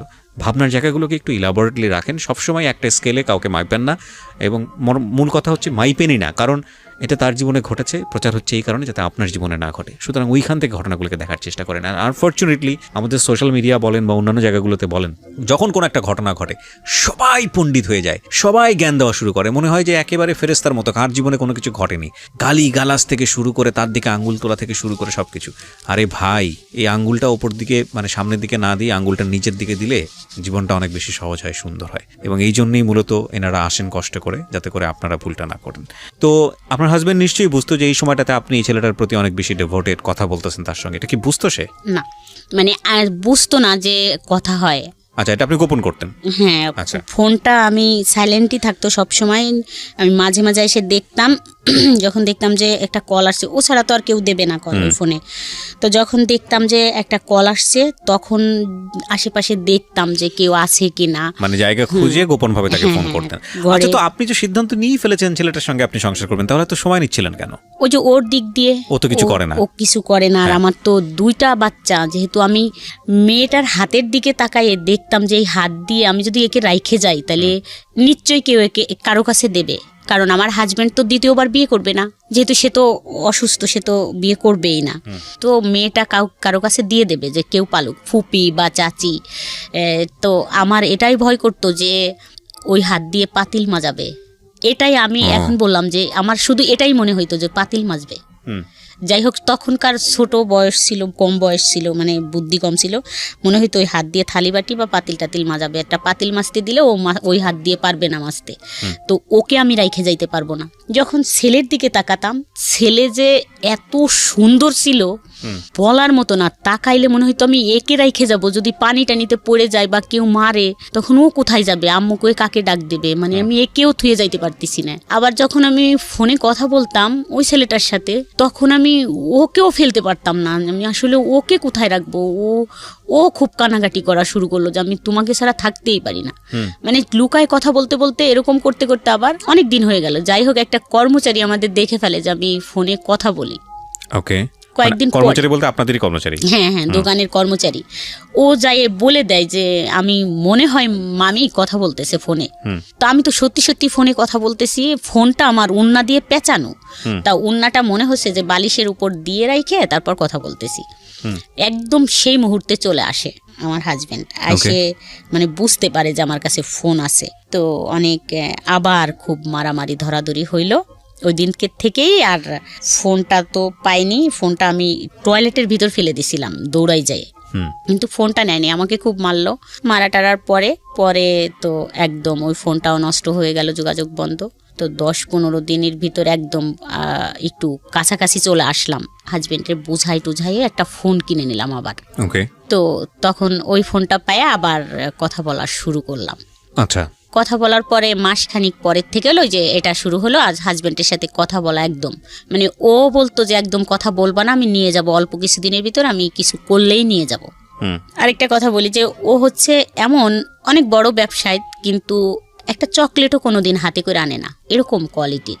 এরকম চললো 3 বছর। তো ওর থেকে কোনো নাই, রেসপন্সও নাই, যে কথা বলে না, আমি সুপাই ঘুমাই বা খাটে যাচ্ছি না, এরকম কোনোদিন বলেনি যে এখানে কেন ঘুমোচ্ছ। যাই হোক, 3 বছর পরে হচ্ছে অনেক কান্নাকাটি শুরু হয়ে গেল। ও ভয় পাওয়া শুরু করলো যে আমি যদি তোমাকে নিয়ে চলে যাই তাহলে তো অবস্থা কাহিল হয়ে যাবে, মানে এমন হয়ে যাবে যে তুমি তো বুঝতেছো, ওখান থেকে আমাকে চাপ দেবে, আমাদের বাড়ি অনেকই করবে, একবার হয়ে গেছে, আমি তোমাকে নিয়ে চলে যাইতে পারবো না, তুমি এখান থেকে বেরোয় যাও, তুমি ডিভোর্স নাও, তারপরে আমি তোমাকে ওখান থেকে বিয়ে করে আনতে পারবো, তখন তো তোমার সাথে জড়ানো কেউ থাকবে না, কে বিয়ে করলো কে নিল না নিল এটা জানবেও না, এটা তার খোঁজ খবর করার থাকবে না। কিন্তু আমি কিছুতেই এটা আর করতে পারতেছিলাম না, মানে আমার হাজবেন্ড এমন হলো যে একদম টু শব্দই করে না, বাসায় আসলে সে মানে একটা হেঁচিও দেয় না, একদম আসে চুপ করে কাঁথা মুড়িতে শুয়ে আসে। কোর্সটা কি দেখাবো, একটু ঝগড়া হইলে না হয় বাপের বাড়ি মানুষ চলে যাইতে পারে যে একটু ঝগড়া হয়েছে, যাও আমি আর এটাই করবো না, কিন্তু এই ঝগড়াটা ও বুঝে গেল যে কথা হয় কন্টিনিউ ওই ছেলের সাথে। তো একদিন এরকম করে একদিন রাতে আমি কথা বলতেছিলাম 11টার দিক, এইটা আবার 3-4 বছর পরে। তো বাসার গেটের সামনে দাঁড়ায় কথা বলতেছি, দেখলাম যে ঘুমাচ্ছে, আমি আসতে ফোনটা নিয়ে বাইরে এসে কথা বলতেছি, 11টা বাজে মনে হয় তখন রাত। তা দেখলাম যে উঠে এসে আমার পিছন থেকে একদম চুল ধরে টানে নিয়ে গেল বাসার ভিতরে। আপনার জামাই? হ্যাঁ, আমার হাজবেন্ড নিয়ে যায়, ফোনটা লাইনেই আছে, খুব মারামারি মানে মারলো, কান্না করতেছিলাম, ফোনটা কাড়ে নিনি, ফোনটা আমার হাতেই আছে, আমাকে খুব মারার পর ও শুনলো। তো তখন ও বললো যে হয়তো বাসায় কথা বলছে ওর মার সাথে, তো তখন বেকার। তো মারটার শোনার পরে তো আমাকে পরের দিন সকালে ফোন দিল 10টার দিক, বললো যে তুমি কি বাসায় আসতে পারবে আমাদের। কাকে ফোন দিল? আমাকে ফোন দিল, যে ছেলেটার সঙ্গে আপনি প্রেম করেন সেই ফোন দিল। আচ্ছা। তা বললাম যে হ্যাঁ আসতে পারবো না কেন, মানে চলে যাবে আমার হাজবেন্ড, তারপর 10টা-11টার দিক আসবো। তারপর আমি তো 10টা-11টার দিক গেলাম। আচ্ছা, বাই দ্য ওয়ে, আপনি যখন আপনাকে গায়ে হাত তুলতো বা অত্যাচার করতো, ইন দ্য মিন টাইম আপনি কি তাকে কোনো খোঁটা দিতেন যে আজকে আমার এই পরিস্থিতির জন্য তুমি দায়ী বা এরকম কোনো কিছু বলতেন? না, কখনোই বলতেন না, কিচ্ছু বলতেন না। প্রত্যেকটা মানুষের প্রতিক্রিয়া জানানোর ধরন আসলে ডিফারেন্ট। যাই হোক, তারপরে আমি গেলাম। ওর ভাই বোনের সাথে আমার দেখা হতো, বাজার টাজারে কথা হতো সবার সাথেই, কিন্তু ওর মাকে প্রথম দেখলাম, যায় জড়ায় ধরলাম, মা বলে ডাকলাম। মানে ফ্যামিলি জানতো? হ্যাঁ, ফ্যামিলি জানতো, কিন্তু ওই বোন টোন ভাই দেখতো না, মানে ওর বোনদের সাথে দেখা হতো, ভাগ্নিদের সাথে। কিন্তু ওর মারে দেখলাম প্রথম, দেখে জড়ায় ধরলাম, মা করে ডাকলাম। তারপরে বাসায় বসলাম, তো বলল যে ও তো কোনো কাজ করতে চায় না, তাহলে কি করা যায়। কে বলছে এটা? এটা ওই ছেলেটার মা বলল যে ও তো কোনো কাজ করে না, মানে ওইভাবে ফ্যামিলি ভাবে, মানে ওর বউনাই ছিল, তার মানে ওর ফ্যামিলিকেও কনভিন্স করে ফেলেছে আপনার ব্যাপারে? আচ্ছা, তারপরে আপনার ব্যাপারে জানতো ওর ফ্যামিলি যে আপনার দুটো বাচ্চা আছে এবং এই অবস্থায় আপনি ওর চেয়ে 6 বছরের বড়, এবং সে অবস্থায় ও আপনাকে বিয়ে শাদী করতে চায়, এটা জানতো ওর ফ্যামিলি? বিয়ে করতে চাই এটা জানতো কিনা জানি না, তবে কথা বলতো, খুব সম্পর্ক। আমার যদি কোনো কথা বলতো তাদেরকে আর ছাড় দিত না, খুব মারতে যাইতো, গালাগালি করতো, বলতো ওর সম্বন্ধে কোনো কথা বলবি না। আচ্ছা, ওকে। তারপরে গেলাম, যার পরে বলল যে কি করব, ওর বোন বলল কি করব, ও বলল যে আমি তো ড্রাইভিং শিখি দ্রুত চাকরির জন্য, আমাকে একটু হেল্প করো, তো ড্রাইভিং শিখি। তো আমি বললাম বাহ, এটা তো ভালো কথা, যদি পারে তো ভালো, তাড়াতাড়ি এটাই হয়ে যাবে। তারপর আমার তো তখন টাকা পয়সা নেই, আমি তো মাত্রই একটু হাজবেন্ডের সাথে একটু কথা আবার হচ্ছে, একটু যাই আসি দোকান টোকানে, একটু করি। আমার হাতে একটা আংটি ছিল, আমি তখনই খুলে দিয়ে আসলাম, বললাম যে এটা বিক্রি করে শুরু করো, তারপরে পরেরটা দেখা যাবে পরে। তা ওটা 4,000 টাকা বিক্রি করলো, তো 10,000 টাকা লাগবে ওর ড্রাইভিং শিখতে। আমার একটা কানের দুল ছিল সোনার, ওই দুলটা সেই চাচাতো ভাইকে দিয়ে বললাম যে তুই আমাকে 10,000 টাকা দে, এই দুলটা রাইখে দে, আমি যেদিন নিতে পারবো তোরে আরো বেশি কিছু টাকা দিয়ে, ল্যাপটপ দিয়ে তোর টাকাটা দিব, আমার দুলটা আমারে ফেরত দিস। দুলটা হলো 16,000 টাকা দিয়ে বানানো ছিল, 10,000 টাকা ও দিয়ে দিল আমাকে, আমি আইনে ওকে দিলাম ওই 10,000 টাকা। তারপরে ড্রাইভিং শিখলো, শিখার পরে ভালোই চলতেছে, ও খুব 15 দিনের ভিতর ড্রাইভিং কমপ্লিট হয়ে গেল। তারপরে চাকরিও করা শুরু করলো, 3,000 টাকা বেতনের চাকরি, আমাদের এলাকায় চাকরি হইলো, খুব খুশি। আরও কথা বলা বেড়ে গেল, মানে ড্রাইভিং করতো আর ফোন দিত। আমি তো তখন একবারে মনে হইতো যে ও আমার হাজব্যান্ড। এর মাঝখানে তো আরেকটুই হলো যে মাঝে মাঝে দেখা হতো, 2-3 মাস 5 মাস পর আমাদের হয়তো দেখা হইতো। তখন বাসায় তো আসতে পারতো না, বাইরে একটু দেখা হতো, কোথাও আমরা ঘুরতে যাইতাম, সপ্তাহে 1-2 দিন ঘুরতে যাইতাম, কিন্তু ওইভাবে আর দেখা হইতো না। 2-3 মাস পর হয়তো মার কাছে কান্না শুরু করলাম, যায় এখন টাকা পয়সা একটু যাই হোক বাইরে যাই আসি, একটু টাকা পয়সা নেই, বাজার টাজার নিজে করি, যে 500 টাকা দাও বা 200 টাকা দাও, আমরা বাজার করব, এটা কিনবো সেটা কিনবো, যাই হোক দেয়া শুরু করলো। একটু ভালো রিলেশনে চলে আসলাম, যে রিলেশনটা ভালো হইলো। হয়তো আমার হাজব্যান্ড এটাই বুঝছে যে একটু টাকা পয়সা দেই, যদি ভালোভাবে থাকে, অন্য মেয়েকে তো আর বিয়ে করা সম্ভব না, যদি থাকে হয়তো। আমার শাশুড়ি খুব সাপোর্ট করতো, আমাদের সবাই একটু সাপোর্ট করে, যারা আছি, হয়তো বলছে বুঝায় যে দিস সব কিছু, খালি এগুলো দিয়ে কি করবি, চলে গেলি সাল মেয়ে দুটো নিয়ে কি করবি, যাই হোক। তো আমাদের তখন থেকে দিত, কিছু চাইলে যে একটু জামা কাপড় বানাবো, 500 টাকা দাও, হয়তো 200 টাকার বানাতাম, 200 টাকা জমা রাখতাম, রেখে দিতাম, এরকম। তারপরে বাপের বাড়ি যাই, কান্না করতাম যে মা আমি যাব না ওইখানে, আমার ভালো লাগে না এটা। কিন্তু আমি কখনো মুখ দিয়ে বলিনি যে এই ছেলেটার সাথে আমাকে বিয়ে দাও। আমার লজ্জা করতো যে আমাকে ওখান থেকে সাইরায় নিয়ে আসো, আমি ওকে বিয়ে করব, এরকম বলতো, আমার লজ্জা করতো। আবার আমি আইসে পাগলামি করতাম, কান্নাকাটি করতাম, মাকে জড়াই ধরে ধরে কান্না করতাম, ডাক ছেড়ে কান্দে। তারপর আমি আবার থাকতামও না, বাবার বাড়ি চলে যেতাম। খাবোটা কি থাকলে, মানে ভাই বোন নিয়ে ওখানে থাকলে কি খাবো, খাওয়ার কথাটা মনে পড়তো। আমি আবার বাচ্চা নিয়ে এখানে থাকবো, আমার মারই তো এত কষ্ট, ভাই বোন নিয়ে, সেই তো ভাতের যন্ত্রণায় অস্থির। এরকম করতে করতে তো প্রায় 5-6 বছর কেটে যায়, কোনোভাবে বেরোইতেই পারলাম না। তা এখন মেয়ে বড় হয়ে গেল, 9-এ পড়ে। তা বললাম যে মেয়েটা রাইখে কোথায় যাব, এরকম শিয়ানা মেয়ে। তারপরে আমি মেয়ের জন্য ছেলে দেখা শুরু করলাম। সবাইকে বলতাম যে, ঘটকদের বলতাম যে 10,000 টাকা দেবো যে আমার মেয়েটা বিয়ে দিলে সুন্দর ছেলে দেখে। তো এর মাঝখানে আমার হাজব্যান্ড কিন্তু ফুল ফিট ভালো হয়ে গেছে, একদম ভালো হয়ে গেছে। এখন যদি বলি যে 1,000 টাকা লাগবে, 1,000 টাকাই, মানে আচরণগত দিক থেকে ভালো হয়েছে, ওকে, একদম ফুল ভালো হয়ে গেছে। তা উনি পরের দিন বিকেলে একটা ছেলের ছবি নিয়ে আসলো, আর্মির চাকরি করে। দেখলাম, দেখে তো ভালোই লাগলো, বললাম তো কথা বলেন। তো আমার মেয়েকে দেখলো, দেখে ওরা পছন্দ করলো, ঠিক আছে।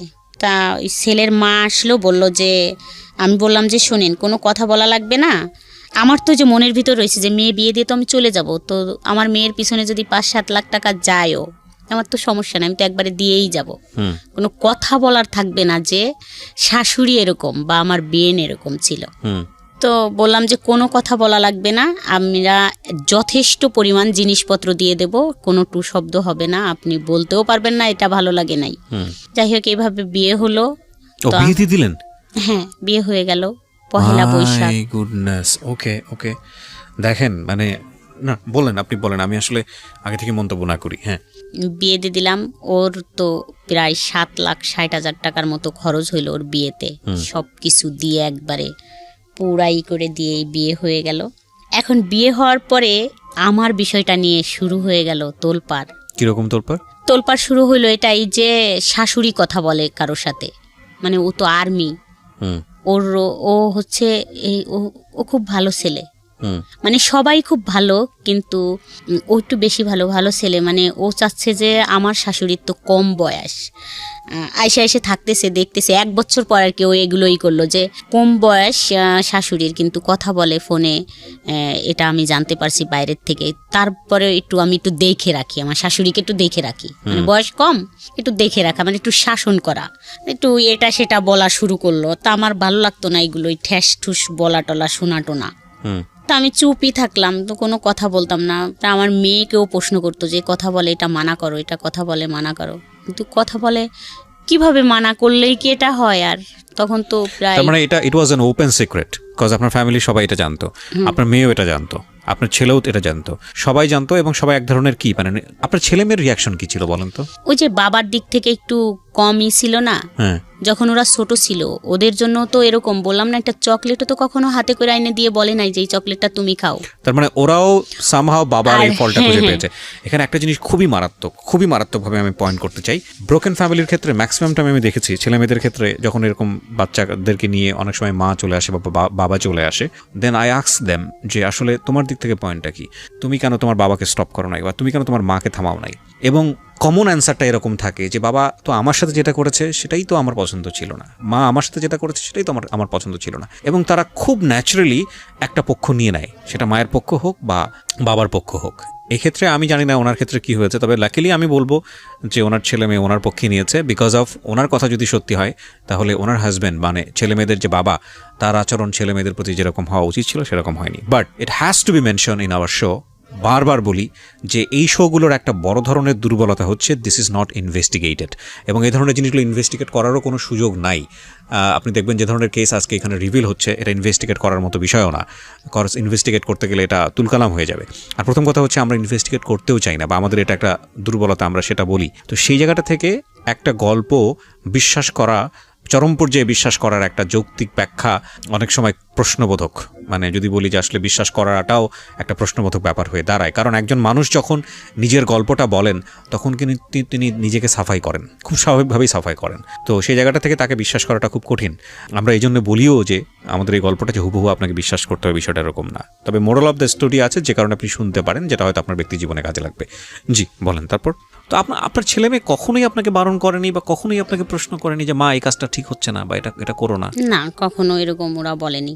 কারণ হচ্ছে আমার ছেলে হচ্ছে বিরিয়ানি খাইতে খুব পছন্দ করতো। যদি ও বলতো যে আমি একটু বিরিয়ানি খাবো, তো ও মনে হয় 10 মিনিটই সেটা হাজির করতো। ও আচ্ছা, ও আপনার ছেলে মেয়েদেরকেও পছন্দ করতো? হ্যাঁ, মানে ওদের পছন্দের জিনিসগুলো, যে আমার মেয়ের যদি কিছু লাগতো, যদি বলতো এটা আমার লাগবে, ওর বাবাকে কখনো বলেনি যে এটা লাগবে, ওকে বলতো। আর আমি এইভাবে মানে একটু তৈরি করতেছিলাম। এটা খুবই বড় ব্যর্থতা একজন বাবার, খুব বড় ব্যর্থতা এটা, মানে unfortunately is is very bad thing. দেখেন আপনার জায়গায় কি করেছে না করেছে সেটা অন্য বিষয়, কিন্তু বাবা তো বাবাই, সে তো দুনিয়াতে নিয়ে এসছে দুটো বাচ্চা with the name of Almighty Allah. So তাদের প্রতি এই দায়িত্বটা যদি সে পালন করতে না পারে, দিস ইজ ভেরি আনফরচুনেট। তো বুঝতে পেরেছি আমি, যে কারণে তো তাদের দিক থেকে কোনো ক্লেম ছিল না, কিন্তু জামাই সংসারে আসার পরে এটাকে স্টপ করতে চাচ্ছিল আপনার মেয়েকে দিয়ে বা আপনাকে অন্যভাবে কাউকে দিয়ে বলিয়ে। তারপর কি হলো? তারপরে ও মানে জামাইটা বলতেছিল কথা বলা বন্ধ করে দেওয়া হোক, তারও মান সম্মান আঘাত লেগেছে। তার খালি তাকে মানুষ বলতেছিল যে তাকে নাকি কে বলছে যে তোর শাশুড়ির তো কঠিন সম্পর্ক, সব ডিটেলস বলছে, অমকের ছেলে বা এই ড্রাইভিং করে বা এখানে এই করে। তারপরে বলতেছিল যে কথা বলা বন্ধ করে দেয়া হোক, কিন্তু আমি কখনো এটা করিনি। কেন কথা বলা বন্ধ করে দেব? তাকে ছাড়া তো বাঁচবই না, তাই কথা বলা বন্ধ করব কি করে? তো জামাই যখন বলতেছিল তখন আমার মেয়ে একদিন এসে আমাকে বলল যে এরকম করে বলল, তুমি তো আসলে একটা বিয়াদব মা। এটা জামাই বলল আপনাকে? না, মেয়ে বলল। মানে মেয়েকে টর্চারিং করতেছে যে তোমার মাকে বলো না কথা বলা বন্ধ করতে, কথা বলতেছে। তা আমি একদম চোখ দিয়ে পানি বেরোয় গেল যে তুমি এটা কি বললে। তো আমি জোরে একটা থাপ্পড় দিলাম, দিয়ে বললাম যে আমার জায়গায় আসো, তারপর বুঝবা কষ্টটা কি। আর তুমিও একদিন কিন্তু কাঁদবা, মানুষের জীবনে কিন্তু সব সুখ থাকে না। যাই হোক, তখন সেদিন হয়ে গেল, ও কান্না করলো, আমিও কান্দে, দুজনে আবার কথা বললাম। যাই হোক, ও আর কিছু বলেনি। যা ওর হাজব্যান্ড যখন বলে, মানে আমার জামাই যখন বলতো ওকে, ও নাকি চুপ থাকতো, কথা বলতো না, আর কোনো কথা বলেনি। ও হ্যাঁ না যে তোমার মা কথা বলে বা তোমার মার সম্পর্ক আছে এটা নিয়ে ও আর কথা টথা বলে নাই। কিন্তু এখন আমাদের চুপ হয়ে গেল সব কিছুতেই, যে এইভাবে সম্পর্কটা শুরু হইলো যে ও এখানেই থাক। ছেলেটা মনে হয় ভাবলো যে ওখানেই থাক, ওর বাচ্চা কাচ্চা জামাই, আর আমি এখানেই থাকবো। কন্টিনিউ কথা বললাম বা দেখা করলাম মাঝে মাঝে, এরকম হয়তো ও ভাইবে নিল। ওর ফ্যামিলির থেকেও বললো যে মেয়েটা এরকম, তুই কি করবি, তোর জীবন আছে তো, তুই বিয়ে টিয়ে কর, দেখিস ঠিক হয়ে যাবে। ওর ফ্যামিলির থেকে চাপ শুরু হয়ে গেল যে বিয়ে দেওয়ার জন্য, যে বিয়ে করো বিয়ে করো। এরকম যাইতে যাইতে একদিন হঠাৎ 17 সালে আমার সাথে ঝগড়া হয়। তো আমি বৃহস্পতিবার সারাদিনই ফোন বন্ধ রাখি, কথা বলি না। সন্ধ্যায় একটু খুললাম, দেখলাম একটা কল আসছে, তা আমি আবার দিলাম, তা ধরলো না। তা পরের দিন সকালবেলা আমি বসে আছি, ওর এক ভাবি আসলো। তা আসলে 9টা-10টা বাজে, তখন বললো যে ভাবি জানেন। আমি বললাম কি? বলে যে অমুকের তো বিয়ে, মেয়ে দেখতে যাচ্ছে। আমি তখন খাটে ছিলাম বসা, কিন্তু আমি ওখান থেকে দাঁড়ায় পড়লাম, ফ্লোরে নামলাম। নাইমে আমি দাঁড়াইতে পারতেছিলাম না, আমার কাছে মনে হচ্ছিল যে মাটি ফাঁকা হয়ে যাক, আমি ভিতরে চলে যাই। ফোন দিচ্ছি, ধরে না। তো 10টা কল দিছে, আমার মনে আছে। 10টা কল দেওয়ার পর একটা ফোন রিসিভ করলো। বললাম যে তোমার বলে বিয়ে। বললো তোমাকে কে বললো? আমি বললাম যে না, কেউ বলেনি, এমনি শুনলাম আর কি, উড়ো। বললো না তুমি এটা নিশ্চিন্তায় থাকো, আমি একটা বিয়ের অনুষ্ঠানে যাচ্ছি গাড়ি নিয়ে। তখন তো গাড়ি চালায়, গাড়ি নিয়ে একটা বিয়ের অনুষ্ঠানে যাচ্ছি। তো আমি আমি তোমাকে যাইয়েই ফোন দিচ্ছি, গাড়ি চালানো অবস্থায় তো ফোন দেওয়া যাবে না, বিয়ে আমি জায়গায় যাইয়ে তোমাকে ফোন দিবানি। তারপরে মেয়ে দেখতে চলে গেল, ওরা সবাই গাড়ি নিয়ে গেছে মেয়ে দেখতে। আমি নিচে নামলাম, নাইমে ওর এক চাচির কাছে গেলাম। তা দেখলাম, আমি যখন নিচে নামলাম দেখলাম আমার হাজব্যান্ড আসতেছে নামাজ পড়ার জন্য। তো আমি দূর থেকে দেখলাম যে ও আসতেছে। বলে কোথায় যাচ্ছ? আমি বলছি যাও বাসায়, আমি আসতেছি।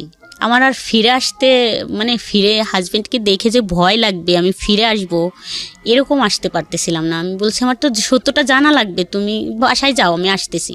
আমি যখন ওর চাচির বাসায় গেলাম, যাই ওর চাচির ছোটো একটা বাচ্চা, ওকে নিয়ে খেলতেছিলাম খাটের পর বসে। ওর চাচি, আমি এটাই আশা করতেছিলাম যে উনি বলুক, আমি যদি বলি তা ব্যাপারটা তো সামনে আসবে, বলবে যে তাহলে তো সত্যি এই বউ পছন্দ করে বা কথা হয়। তা বললো কি জানো, অমুক তো মেয়ে দেখতে গেছে। বললাম যে না জানি না তো। বললো যে মেয়ে দেখতে গেছে, মেয়ে দেখছে, পছন্দ হয়েছে, কথা হয়েছে ফোনে। তখন 2-3 ঘন্টা হয়ে গেছে। আমি তো তখন একদম হতবম্ব হয়ে গেছি। তখন আর বাসায় আসতে পারতেছিলাম, ওইটুকি শুনলাম, শোনার কাকি চলে গেলাম। নামাজ শেষে আমার হাজব্যান্ড আসলো, আইসে শুয়ে পড়লো খাটে। আমি ঘরে তো কিচ্ছু রান্না করলাম না, সেদিন আমার মেয়ে ছিল আমার বাসায়। তো আমি বললাম যে আমি তো তোমার নানু বাড়ি যাবো, আমার দরকার, তো আমি চলে গেলাম। তো আমার হাজব্যান্ড শুয়ে থাকলো, আমি বেরোয় চলে গেলাম, একটা মানুষ আমাকে ঠেকালো না। তো আমি বেরোয় হাঁটতেছিলাম, যে ভাবতেছিলাম যে ও মনে হয় যায় নাই, মানে আমি কি করব। ও যেই মালিকের গাড়ি চালাতো, তো ওই মালিকের ঠিকানা কোথার থেকে নেব, নিতে গেলে আমার হাজব্যান্ড জানে যাবে, এটা নিয়ে কি হবে না হবে এরকম। কিন্তু আমার মন মানতেছিল না। আমি যখন বেরোলাম রাস্তায়, যে সেই গাড়িটা আমার সামনে দিয়ে টাইনে চলে গেল। তা আমি খুব খেয়াল করলাম, দেখলাম অন্য একটা ছেলে, ও নাই। তখন তো আমি শিওর হয়ে গেলাম যে তাই ওর গাড়ি, যেহেতু অন্য লোক চালাচ্ছে, সেহেতু ও তো ওই বিয়ের অনুষ্ঠানে আছে, আমার ফোনের জন্য ফোন অফ করে রাখছে। তো একসময় 8টার দিকে ফোন ঢুকলো, তো কান্না করলাম যে কোথায় তুমি আমাকে এরকম করে রাইখে গেলে। বললো যে চিন্তা করো না, আমরা চলে আসছি, ওরা আমাকে জোর করে নিয়ে গেছিল, তুমি চিন্তা করো না, কিছুই হবে না, তুমি কোথায় আসো, চলে আসো। বলছে আমি এখন তো অনেক রাত, চলে আসবো কি করে, আমি তো এখানে আসছি, কাশিয়ানি আসছি। তা বলছে তাই থাকো, খুব ভোরে আমি দরকার হয় নিয়ে আসবানি তোমাকে, থাকো এখানে, কাকা ডাকতিছে, তুমি একটু কাকার সাথে কথা বলে তোমারে ফোন দিবানি। তারপর আমি তো যাই ঈশার নামাজ পড়লাম, ঈশা পর্যন্ত মানে 10-15 মিনিটের মতো কথা হইলো। তারপর আমি খুব ভোরে ঘুম থেকে উঠে ওদের বাড়ির ওই কাজ দিয়ে আসলাম। ওদের বাড়িও একটা বাড়ি ঢুকলাম, ঢুকে দেখলাম যে অনেক লোকজন, মানে বিয়ের অ্যারেঞ্জমেন্ট, অনেক লোকজন আসছে। তারপরে এক কাকির কাছ থেকে ওর এক বউনার ফোন নাম্বার নিয়ে আসলাম। তো ফোন দিলাম, দিলে সবাই ফোনটা ওই বউনাই করলো যে এই অমুক ফোন দিছে। ফোনটা কাইটে দিয়ে ফোনটা বন্ধ করে দিল, আর ফোন কথা হলো না। তো ওদের সাথে মেয়ে দেখতে একটা ছেলে গেল, ও আমাকে বলল যে ভাবি এমন একজনকে ভালোবাসছেন, মেয়ে দেখে তো কারোই পছন্দ হয় নাই। ও তো খুব পাগলামি করলো যে ঠিক আছে এই মেয়ে আমি বিয়ে করব, আপনি দাওয়াত শিখের হন। ওই তো সব কিছু করলো, সবাই তো বলল যে মেয়ে তো ক্রিম সুন্দরী, ভাল লাগতেছে না, হাত পা কালো, আর অনেক শর্ট, তো নেওয়ার দরকার নাই এই মেয়ে, আর একটু দেখি আমরা। তো ওই বললো যে না, দাওয়াত শিকার হয়ে আসো, মেহমানরা আসতে বলো। তো আমি শুনে ওইখান থেকে আবার আমার হাত পা মনে হচ্ছে ঠান্ডা হয়ে গেল, তাহলে তো বিয়ে হয়ে যাবে। আমি বাসায় এসে আমার সমস্ত মাল জিনিস গুছাইয়ে আমি আমার শ্বশুর বাড়ি চলে গেলাম। বললাম যে আমি বাসা ছাড়ে দিলাম, এখানে আমি আর থাকতে পারবো না। বাসাটা ছাইরে আমরা চলে গেলাম, ট্রাক ভরে মাল জিনিস নিয়ে চলে গেলাম। যার পরে কোথায় যাচ্ছিলেন? শ্বশুর বাড়িতে। তো এটা আপনার হাজবেন্ড জানতো যে আপনি এখান থেকে চলে যাচ্ছেন? হ্যাঁ, ও আমাকে এইভাবেই করতো। আমি বলতাম, ঘরে এসে বলতাম যে আমি থাকবো না, এখানে আমি থাকতে পারবো না, কান্না করতাম। বলতো ঠিক আছে তাহলে ট্রাক পাঠাই দিচ্ছি, মাল জিনিস নিয়ে চলে যাও। ট্রাক পাঠাই দিত, সমস্ত মাল জিনিস গুছাই নিয়ে যাইতাম। আবার 2 দিন 3 দিন থাকার পর 1 সেকেন্ড ওখানে আর যাওয়ার পরই দাঁড়াইতে ইচ্ছা করতো না, আমি আবার ওইখানে চলে আসতাম। তো আমার জিনিসপত্র নিয়ে আবার চলে আসতাম। হ্যাঁ, আমার হাজবেন্ডের বাসাটা ছাড়তো না, কিন্তু আমাকে কিছু মাল জিনিস দিয়ে, কিছু জিনিস রাখতো, টিভি থাকতো, ফ্রিজ থাকতো, কিন্তু 2টা একটা খাট, ওয়ার্ড্রোব, ড্রেসিং টেবিল এগুলো দিয়ে বলতো যে একটা ট্রাক ভাড়া করে যাও, নিয়ে চলে যাও। আমি চলে যাইতাম। এরকম করতে করতে ছেলে বলল যে এখানে আর থাকা সম্ভব না, রান্না টান্না করে না, খাওয়া দাওয়া সম্ভব না, খেয়ে কতদিন থাকবো। ছেলে মানে কোন ছেলে? আমার ছেলে। মানে বিষয়টা হচ্ছে ছেলেও জানতো যে মা এরকম ভাবে কারোর প্রতি ফলিন, এবং এই কারণে এই জিনিসগুলো হচ্ছে।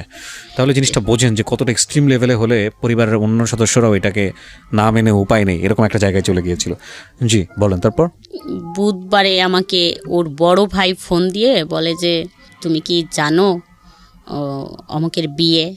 বললাম না ভাইয়া জানি না তো, ওর তো বিয়ে সোমবারে, তো তোমরা যাইও। বাবুর কথা বললো, আমার ছেলের কথা বললো, ওকে নিয়ে যাইও, আর যাই হোক যাইও তোমরা, তোমাদের দাওয়াত থাকলো। আমার মনে এরকম হইলো যে বলে দেব, সব কথা বলে দেব, আমি যেহেতু সুখী হইতে পারলাম না, তো ওকেও সুখী হইতে দেবো না, এরকম মনে এসে গেল যে যা বলে দিব সব কিছু। তাই বললাম, ওর ভাইকে বললাম যে একটু ফোন দিবেন। ওর ভাই বললো আমি তো কেবলমাত্র আসছি, তো কালকে হচ্ছে ওর গায়ে হলুদ, আর ওদের বাড়িও গায়ে হলুদ, তা কি কথা বলবেন? আমি যে যাই দিয়েন ফোন। তো যাই হোক, বাবুকে রাইখে আমি যখন সন্ধ্যায় ব্যাকে আসতেছিলাম, তখন বাবুর ফোনটা আমাকে দিয়ে দেয়, মানে আমার ছেলে যেই ফোনটা ব্যবহার করে ওই ফোনটা আমাকে দিয়ে দেয়। ও ছোট একটা বাটন ফোন ওকে রাইখে ওকে দেওয়া হয়। তা ও ফেসবুক চালাতো ওই তখন থেকে। তা আমি ওই ফেসবুক দেখতে দেখতে আসতেছিলাম, আমাকে বুঝাই দিল যে আম্মু এইভাবে দেখো। তো দেখতে দেখতে আসতে আসতে তখন আমি একটা লেখা পড়লাম যে অধিকার কেউ কাউকে দেয় না, আদায় করে নিতে হয়। কোথায় বললেন? বাসের মধ্যে? হ্যাঁ, বাসের ভিতর এই লেখাটা আমি পড়লাম যে অধিকার কাউকে দেয় না কেউ, কিন্তু আদায় করে নিতে হয়। তখন আমার একটা হলো যে তাহলে আমার অধিকার আমি আদায় করেই নিব। আবার আর একটা হয়ে গেল, মাথার ভিতর ঢুকলো যে একে তো আমি সুখী হইতে দেবো না, বলে দিব আমি এই সব কথা বলবো ওদের, এই জন্য যাতে ও বিয়ের পর কোনোদিন আমাকে ফোন না দিতে পারে। এটা একটা ছিল, আমার পয়েন্ট ছিল যে ও যাতে কোনোদিন আমাকে হ্যালো না বলতে পারে। আর দ্বিতীয়ত অধিকার তো দেবে না, অধিকার আদায় করে নিব, এতে যদি আমার অধিকারটা ফিরে আসবে। তো আমি এসে রাত 11টার দিক ওদের বাড়ির ওইখানে নাইমে দেখি যে গানের শব্দে কান ঝালাপালা। তো আমি আর ফোন টোন দিলাম না, আস্তে হাইটে বাসায় আসলাম, আইসে ঘুমোইতে পারলাম না, শুয়ে থাকলাম। খুব ভোরে উঠছি একদম ফজরে। তা আমি ওর শ্বশুর বাড়ি গেলাম, ওই যে প্রশ্ন করব যে আমি তোমাকে 4টা প্রশ্ন করলে তুমি কি উত্তর দেবে। তো যাই বললাম, ওরা মনে করলো যে আমি মনে হয় ওর কলিগ, এই জন্যই দেখতে আসছি। তো যার সাথে বিয়ে সেই মেয়েটাকে ডাকলো, দেখলাম। মেয়ের মাকে বললাম যে আন্টি আমি একটু কথা বলবো, আপনি কি শুনবেন? তা বললো আচ্ছা ঠিক আছে। উনি আমাকে পাশে ডাইকে নিয়ে গেল, নিয়ে আমি ফোন দিলাম, ফোন দিয়ে বললাম আমার ফোনে তো টাকা নাই, ব্যাগ দাও। সাথে সাথে ব্যাগ দিল। ওই মেয়ের খালা আর মা আমার সাথে থাকলো। ব্যাগ দেওয়ার সাথে তো ওই মেয়ের খালা ঢাকা থাকে, খুব চালু, বলল যে বাহ ভালো ব্যাপার তো, ব্যাগ করতে বলার সাথে ব্যাগ দিয়ে দিল, তাইলে তো কিছু একটা আছে রং। তা বললো যে দেখছিস আপা, ব্যাগ করার বললো যে ব্যাগ দাও, টাকা নাই, সাথে সাথে ব্যাগ দিল, তাইলে তো ওই ছেলের কিছু, মানে আমি কিছুই বলছিলাম না তখন। ওরা বলে যে যাই হোক বিয়ে ভাঙতে গেছে, কিন্তু আসলে আমি বিয়ে ভাঙতে গেছিলাম না। তা আমি ফোনটা হ্যালো বলার সাথেই ওর শাশুড়ি আরেকটা ছেলেকে ডাইকে নিয়ে আসলো, এই ঘুমের থেকে ডাইকে উঠালো, এই আই তো দেখতো এখানে কি হয়েছে। তা ওই হ্যালো বললো, ব্যাগ দেওয়ার পরে হ্যালো বলার সাথেই ওরা চিল্লাচিল্লি করলে আমি ফোনটা কেটে দিলাম। কাটার সাথেই মানে ফোনটা আমার কাইরে নিয়ে গেল ওই যে মেয়েটা, ওর খালা শাশুড়ি। আচ্ছা, ফোনটা কাইরে নিয়ে গেলে ওখানে অনেক মেসেজ ছিল ওর দেওয়া, ওই মার্চেই, ওর বিয়ে মার্চেরই মেসেজগুলো ছিল। ওই মেসেজগুলো দেখলো, অনেকগুলো ছবি ছিল, যাই হোক আমার ছবি ছিল, ওর একসাথে ছবি ছিল, এগুলো দেখলো, কল রেকর্ড দেখলো, সব কিছু, কালকে কথা হয়েছে, আজকে কথা হয়েছে, যে কয়বার কথা হয়েছে, যাই হোক সব কিছু দেখে ফোনটা আর দিল না। আর আমাকে বলা হইলো যে তুমি কোথা থেকে আসছো। আমি তো হতবম্ব, একদম চুপ। আমি তখন তো বুঝতেই পারিনি যে ব্যাপারটা কি হইতেছে বা হবে, একদম চুপ করে দাঁড়ায় আসি।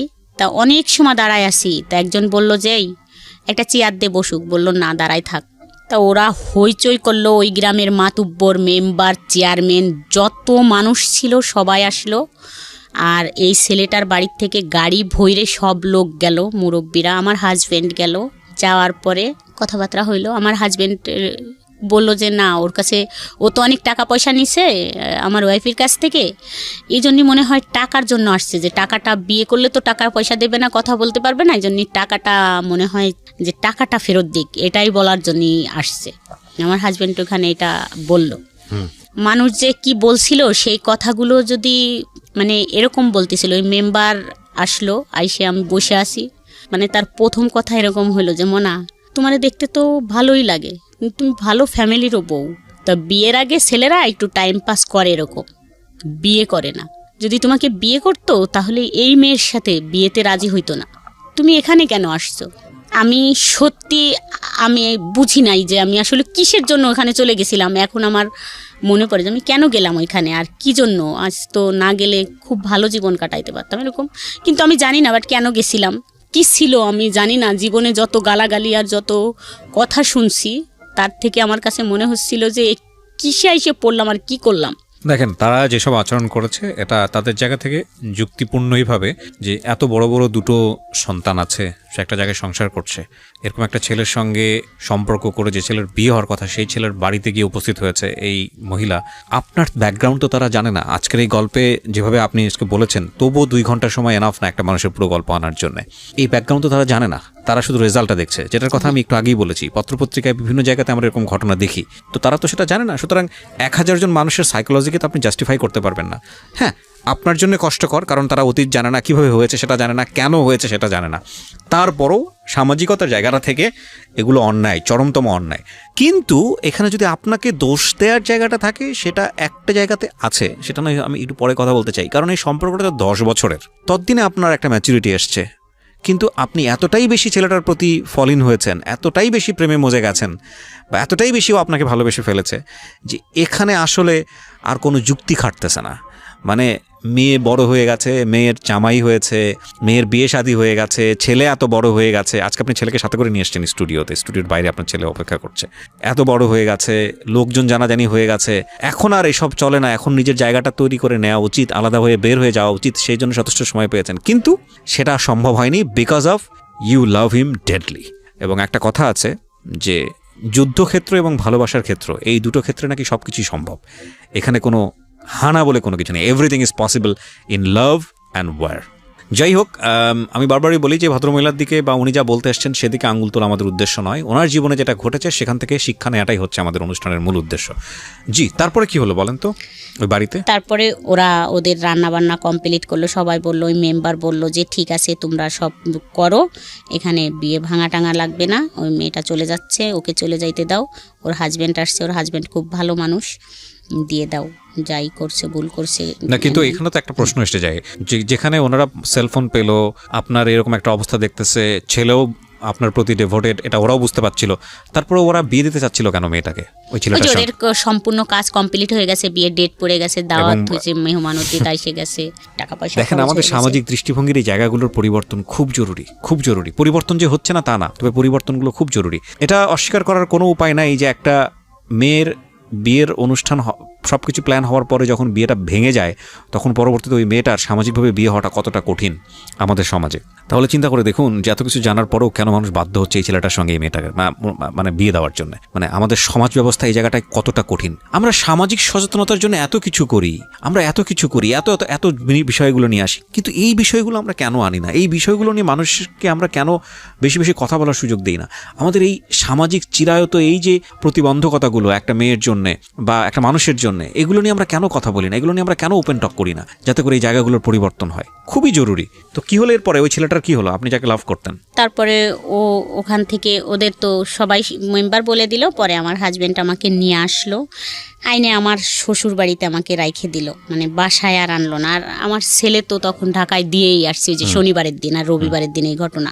তো আমাকে ওই বাড়ি রাইখে আসলো, একটা টু শব্দও করে নাই, ও আমাকে মারেও নাই, গালাগালিও করে নাই, কিছুই বলে নাই, এমনকি বলে নাই তুমি কাজটা ভালো করো নাই, এরকমও বলে নাই। শুধু বলছে যে আমার সম্মানটা নষ্ট করে দিলে। ওই দিন থাকলাম না, মানে 2 ঘন্টার মতো ছিলাম, তারপরে আমি ওখান থেকে আবার চলে আসলাম, মানে আমার বাসায়। মানে আমি ওখানে দাঁড়াইতে পারতেছিলাম না, আমি বললাম যে এখানে থাকলে আমি মরে যাবানি, তারপর দেখে নেন, আমি কিন্তু এই ঘরে দিলে আমি গলায় দড়ি দিয়ে মরে যাব, কিন্তু আমাকে যাইতে দেন। তা বললো ঠিক আছে, তাই তুই চলে যা, তুই কি এবার ফাজলামি করবি? আমি বলছি না, কোনো ফাজলামি করবো না, আমি জাস্ট বাসায় চলে যাব। তারপর আমি সন্ধ্যায় বাসায় চলে আসলাম। তার মানে বিষয়টা কি, মানে ফ্যামিলি থেকে শুরু করে এমন কেউ জানে না, এমন কেউ ইনভলভ ছিল না আপনাদের মধ্যে, আর আপনার হাজব্যান্ড কোনো কিছু করতে পারছে না। আমার কাছে কেন জানি মনে হয় যে শাসন করা বা কোনো কিছু নিয়ন্ত্রণ করার একটা সীমা থাকে, সীমার অতিরিক্ত যখন কোনো কিছু হয়ে যায় তখন আর একটা মানুষের কিছু করার থাকে না, আইদার আপনাকে সেটা মেনে নিতে হবে অথবা জীবন থেকে সেটা ডিলিট করতে হবে। তো আপনার হাজব্যান্ড মনে হয় মেনেই নিয়েছিল, এছাড়া তারা কিছু বলার থাকে না। বিয়েটা হয়েছে কত বছর ছেলেটার? 17 মার্চের 20 তারিখ। এরপরে 2 বছর আপনার যাকে উনি বিয়ে করেছে তিনি কি জানে যে আপনাদের মধ্যে, ইনফ্যাক্ট বিয়ের দিনই তো জেনে গেছে, সেটা তো আসলে নতুন করে বলার কিছু নাই। এখন আপনি কোথায় থাকেন? ওই এরকম ডিস্টেন্সে আছেন নাকি অন্য কোথাও শিফট হয়ে গেছেন? আগের জায়গাতেই আছেন নাকি শিফট হয়ে গেছেন?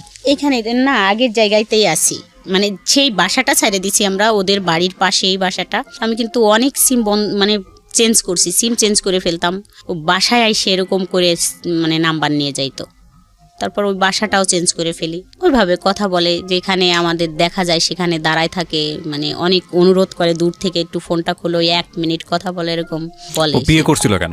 এখন এইটা বিয়ে করছে তার বাবা মা দিছে, মানে ফ্যামিলির থেকে দিছে। তার ফ্যামিলি তো আপনাকেও এক অর্থে অ্যাকসেপ্ট করেছিলই। হ্যাঁ। তারপরে আপনি যেহেতু সংসারে হ্যাপি ছিলেন না, তো আপনি চাইলে ডিভোর্স দিয়ে আপনি ওকে বিয়ে করতে পারতেন, ওর সংসারের দিক থেকেও একটা ধরনের সাপোর্ট ছিল, তো আপনারা বিয়েটা করেননি কেন? ও যে বললে সে ভুল হয়ে গেছে, ভুলটা কেন হয়েছে? এটা তো জানি না যে কেন করছে। ওর ফ্যামিলির থেকে এখন বলে যে আমাকে জোর করে বিয়ে দিয়েছে আমার ফ্যামিলির থেকে। আসলে কি আপনার মনে হয় এটা ওর ফ্যামিলি সেটা করতে পারে? কারণ আপনি তো ফ্যামিলিতে যাওয়া আসা ছিল আপনার ফ্যামিলির থেকে না। আপনি আপনার বয়স কত বলছিলেন শুরুতে? 34। আমি একটা কথা আপনাকে বলি, মানে আপনার বয়সের জায়গা থেকে, অভিজ্ঞতার জায়গাটা থেকে, আমি আমার নিজের জায়গা থেকে যতটুকু বুঝেছি, প্রথমত আপনার পক্ষে কিছু বলি, আপনার পক্ষে, আমি বিপক্ষে কিছুই বলিনি এখন পর্যন্ত, পক্ষে কিছু বলি। সেটা হচ্ছে যে প্রত্যেকটা মানুষের জীবনেই প্রেম শাশ্বত, আসবেই, ভালোবাসাটা থাকবেই। ধর্মীয় দিক থেকে যদি ব্যাখ্যা করি সেটা অন্যরকম, কিন্তু আমাদের বিষয়টা তো আসলে আমরা তো মানুষ, ভালোবাসবই কাউকে না কাউকে। আপনি মানুষ হিসেবে আপনার সাথে যে ঘটনাগুলো ঘটে গেছে সেখানে আপনি একটা মানুষকে ভালোবেসেছেন, এটার মধ্যে কাউকে ভালোবাসা অন্যায় কোনো কিছু না, আমি আমার জায়গা থেকে যেটা মনে করি। কিন্তু একটা বিষয় হচ্ছে কি, মানে আমি গাছের বীজ রোপণ করলাম, সে গাছটা বড় হবে, তারপরে সে গাছটার পরিচর্যার ব্যাপার আছে, তারপরে সেই গাছটাতে ফল আসবে, তারপরে সেখান থেকে বীজ হবে, সেখানে আবার নতুন একটা গাছ হবে, তাই না? এটাই তো নিয়ম, প্রাকৃতিকভাবে এটি নিয়ম। কিন্তু বিষয় হয়ে গেছে এরকম যে আপনার জীবনটা এরকম যে বীজ রোপণ হয়েছে, তার 3 দিন পরে আপনার গাছে ফল ধরেছে, এরকম একটা বিষয়। মানে আপনার জীবনের সময় পরিক্রমা এটা। কিছু জিনিস আপনি জীবনে বুঝেননি, তার আগেই বাচ্চা কাচ্চার মা হয়ে গেছেন। প্রেমের আগেই বিয়ে, বিয়ের পরে বিয়ে বুঝতে না বুঝতেই, একটা মানুষ বুঝতে না বুঝতেই, একটা পুরুষ মানুষ কি, একটা স্বামী কি, সেটা বুঝতে না বুঝতেই আপনি বাচ্চা কাচ্চার মা হয়ে গেছেন। এখন এই ঘটনাগুলোর প্রেক্ষাপটে আপনার যদি জীবনের যে প্রেমটা, সেটাকে যদি কেউ আলোচনা করে, তাহলে আপনার ফিলিংসটা কেউ বুঝতে পারবে না। যে এই মহিলার 2টা বাচ্চা আছে, এই মহিলার একটা সংসার ছিল, এগুলা থুয়ে সে আরেকটা অবিবাহিত ছেলের সঙ্গে এইসব ঘটনা ঘটিয়ে বেড়াচ্ছে। আমাদের সমাজটা এরকমই। কিন্তু এগুলো বাদ দিয়ে যদি আপনার বয়সটাকে চিন্তা করে, এগুলো বাদ দিয়ে আপনি কোন পরিবেশে বড় হয়ে একটা মানুষের প্রতি ফলিন হয়েছেন সেটাকে যদি চিন্তা করে, তাহলে আপনার প্রতি মানুষের একটা অন্য ধরনের সিম্প্যাথি গ্রো করবে। এখন কথা হচ্ছে, আমরা তো চাইলেই আমাদের সমাজটাকে অস্বীকার করতে পারি না, আমরা তো চাইলেই আমাদের পরিবারটাকে অস্বীকার করতে পারি না। কিছু জিনিস মানুষ দুনিয়াতে পায়, কিছু জিনিস মানুষ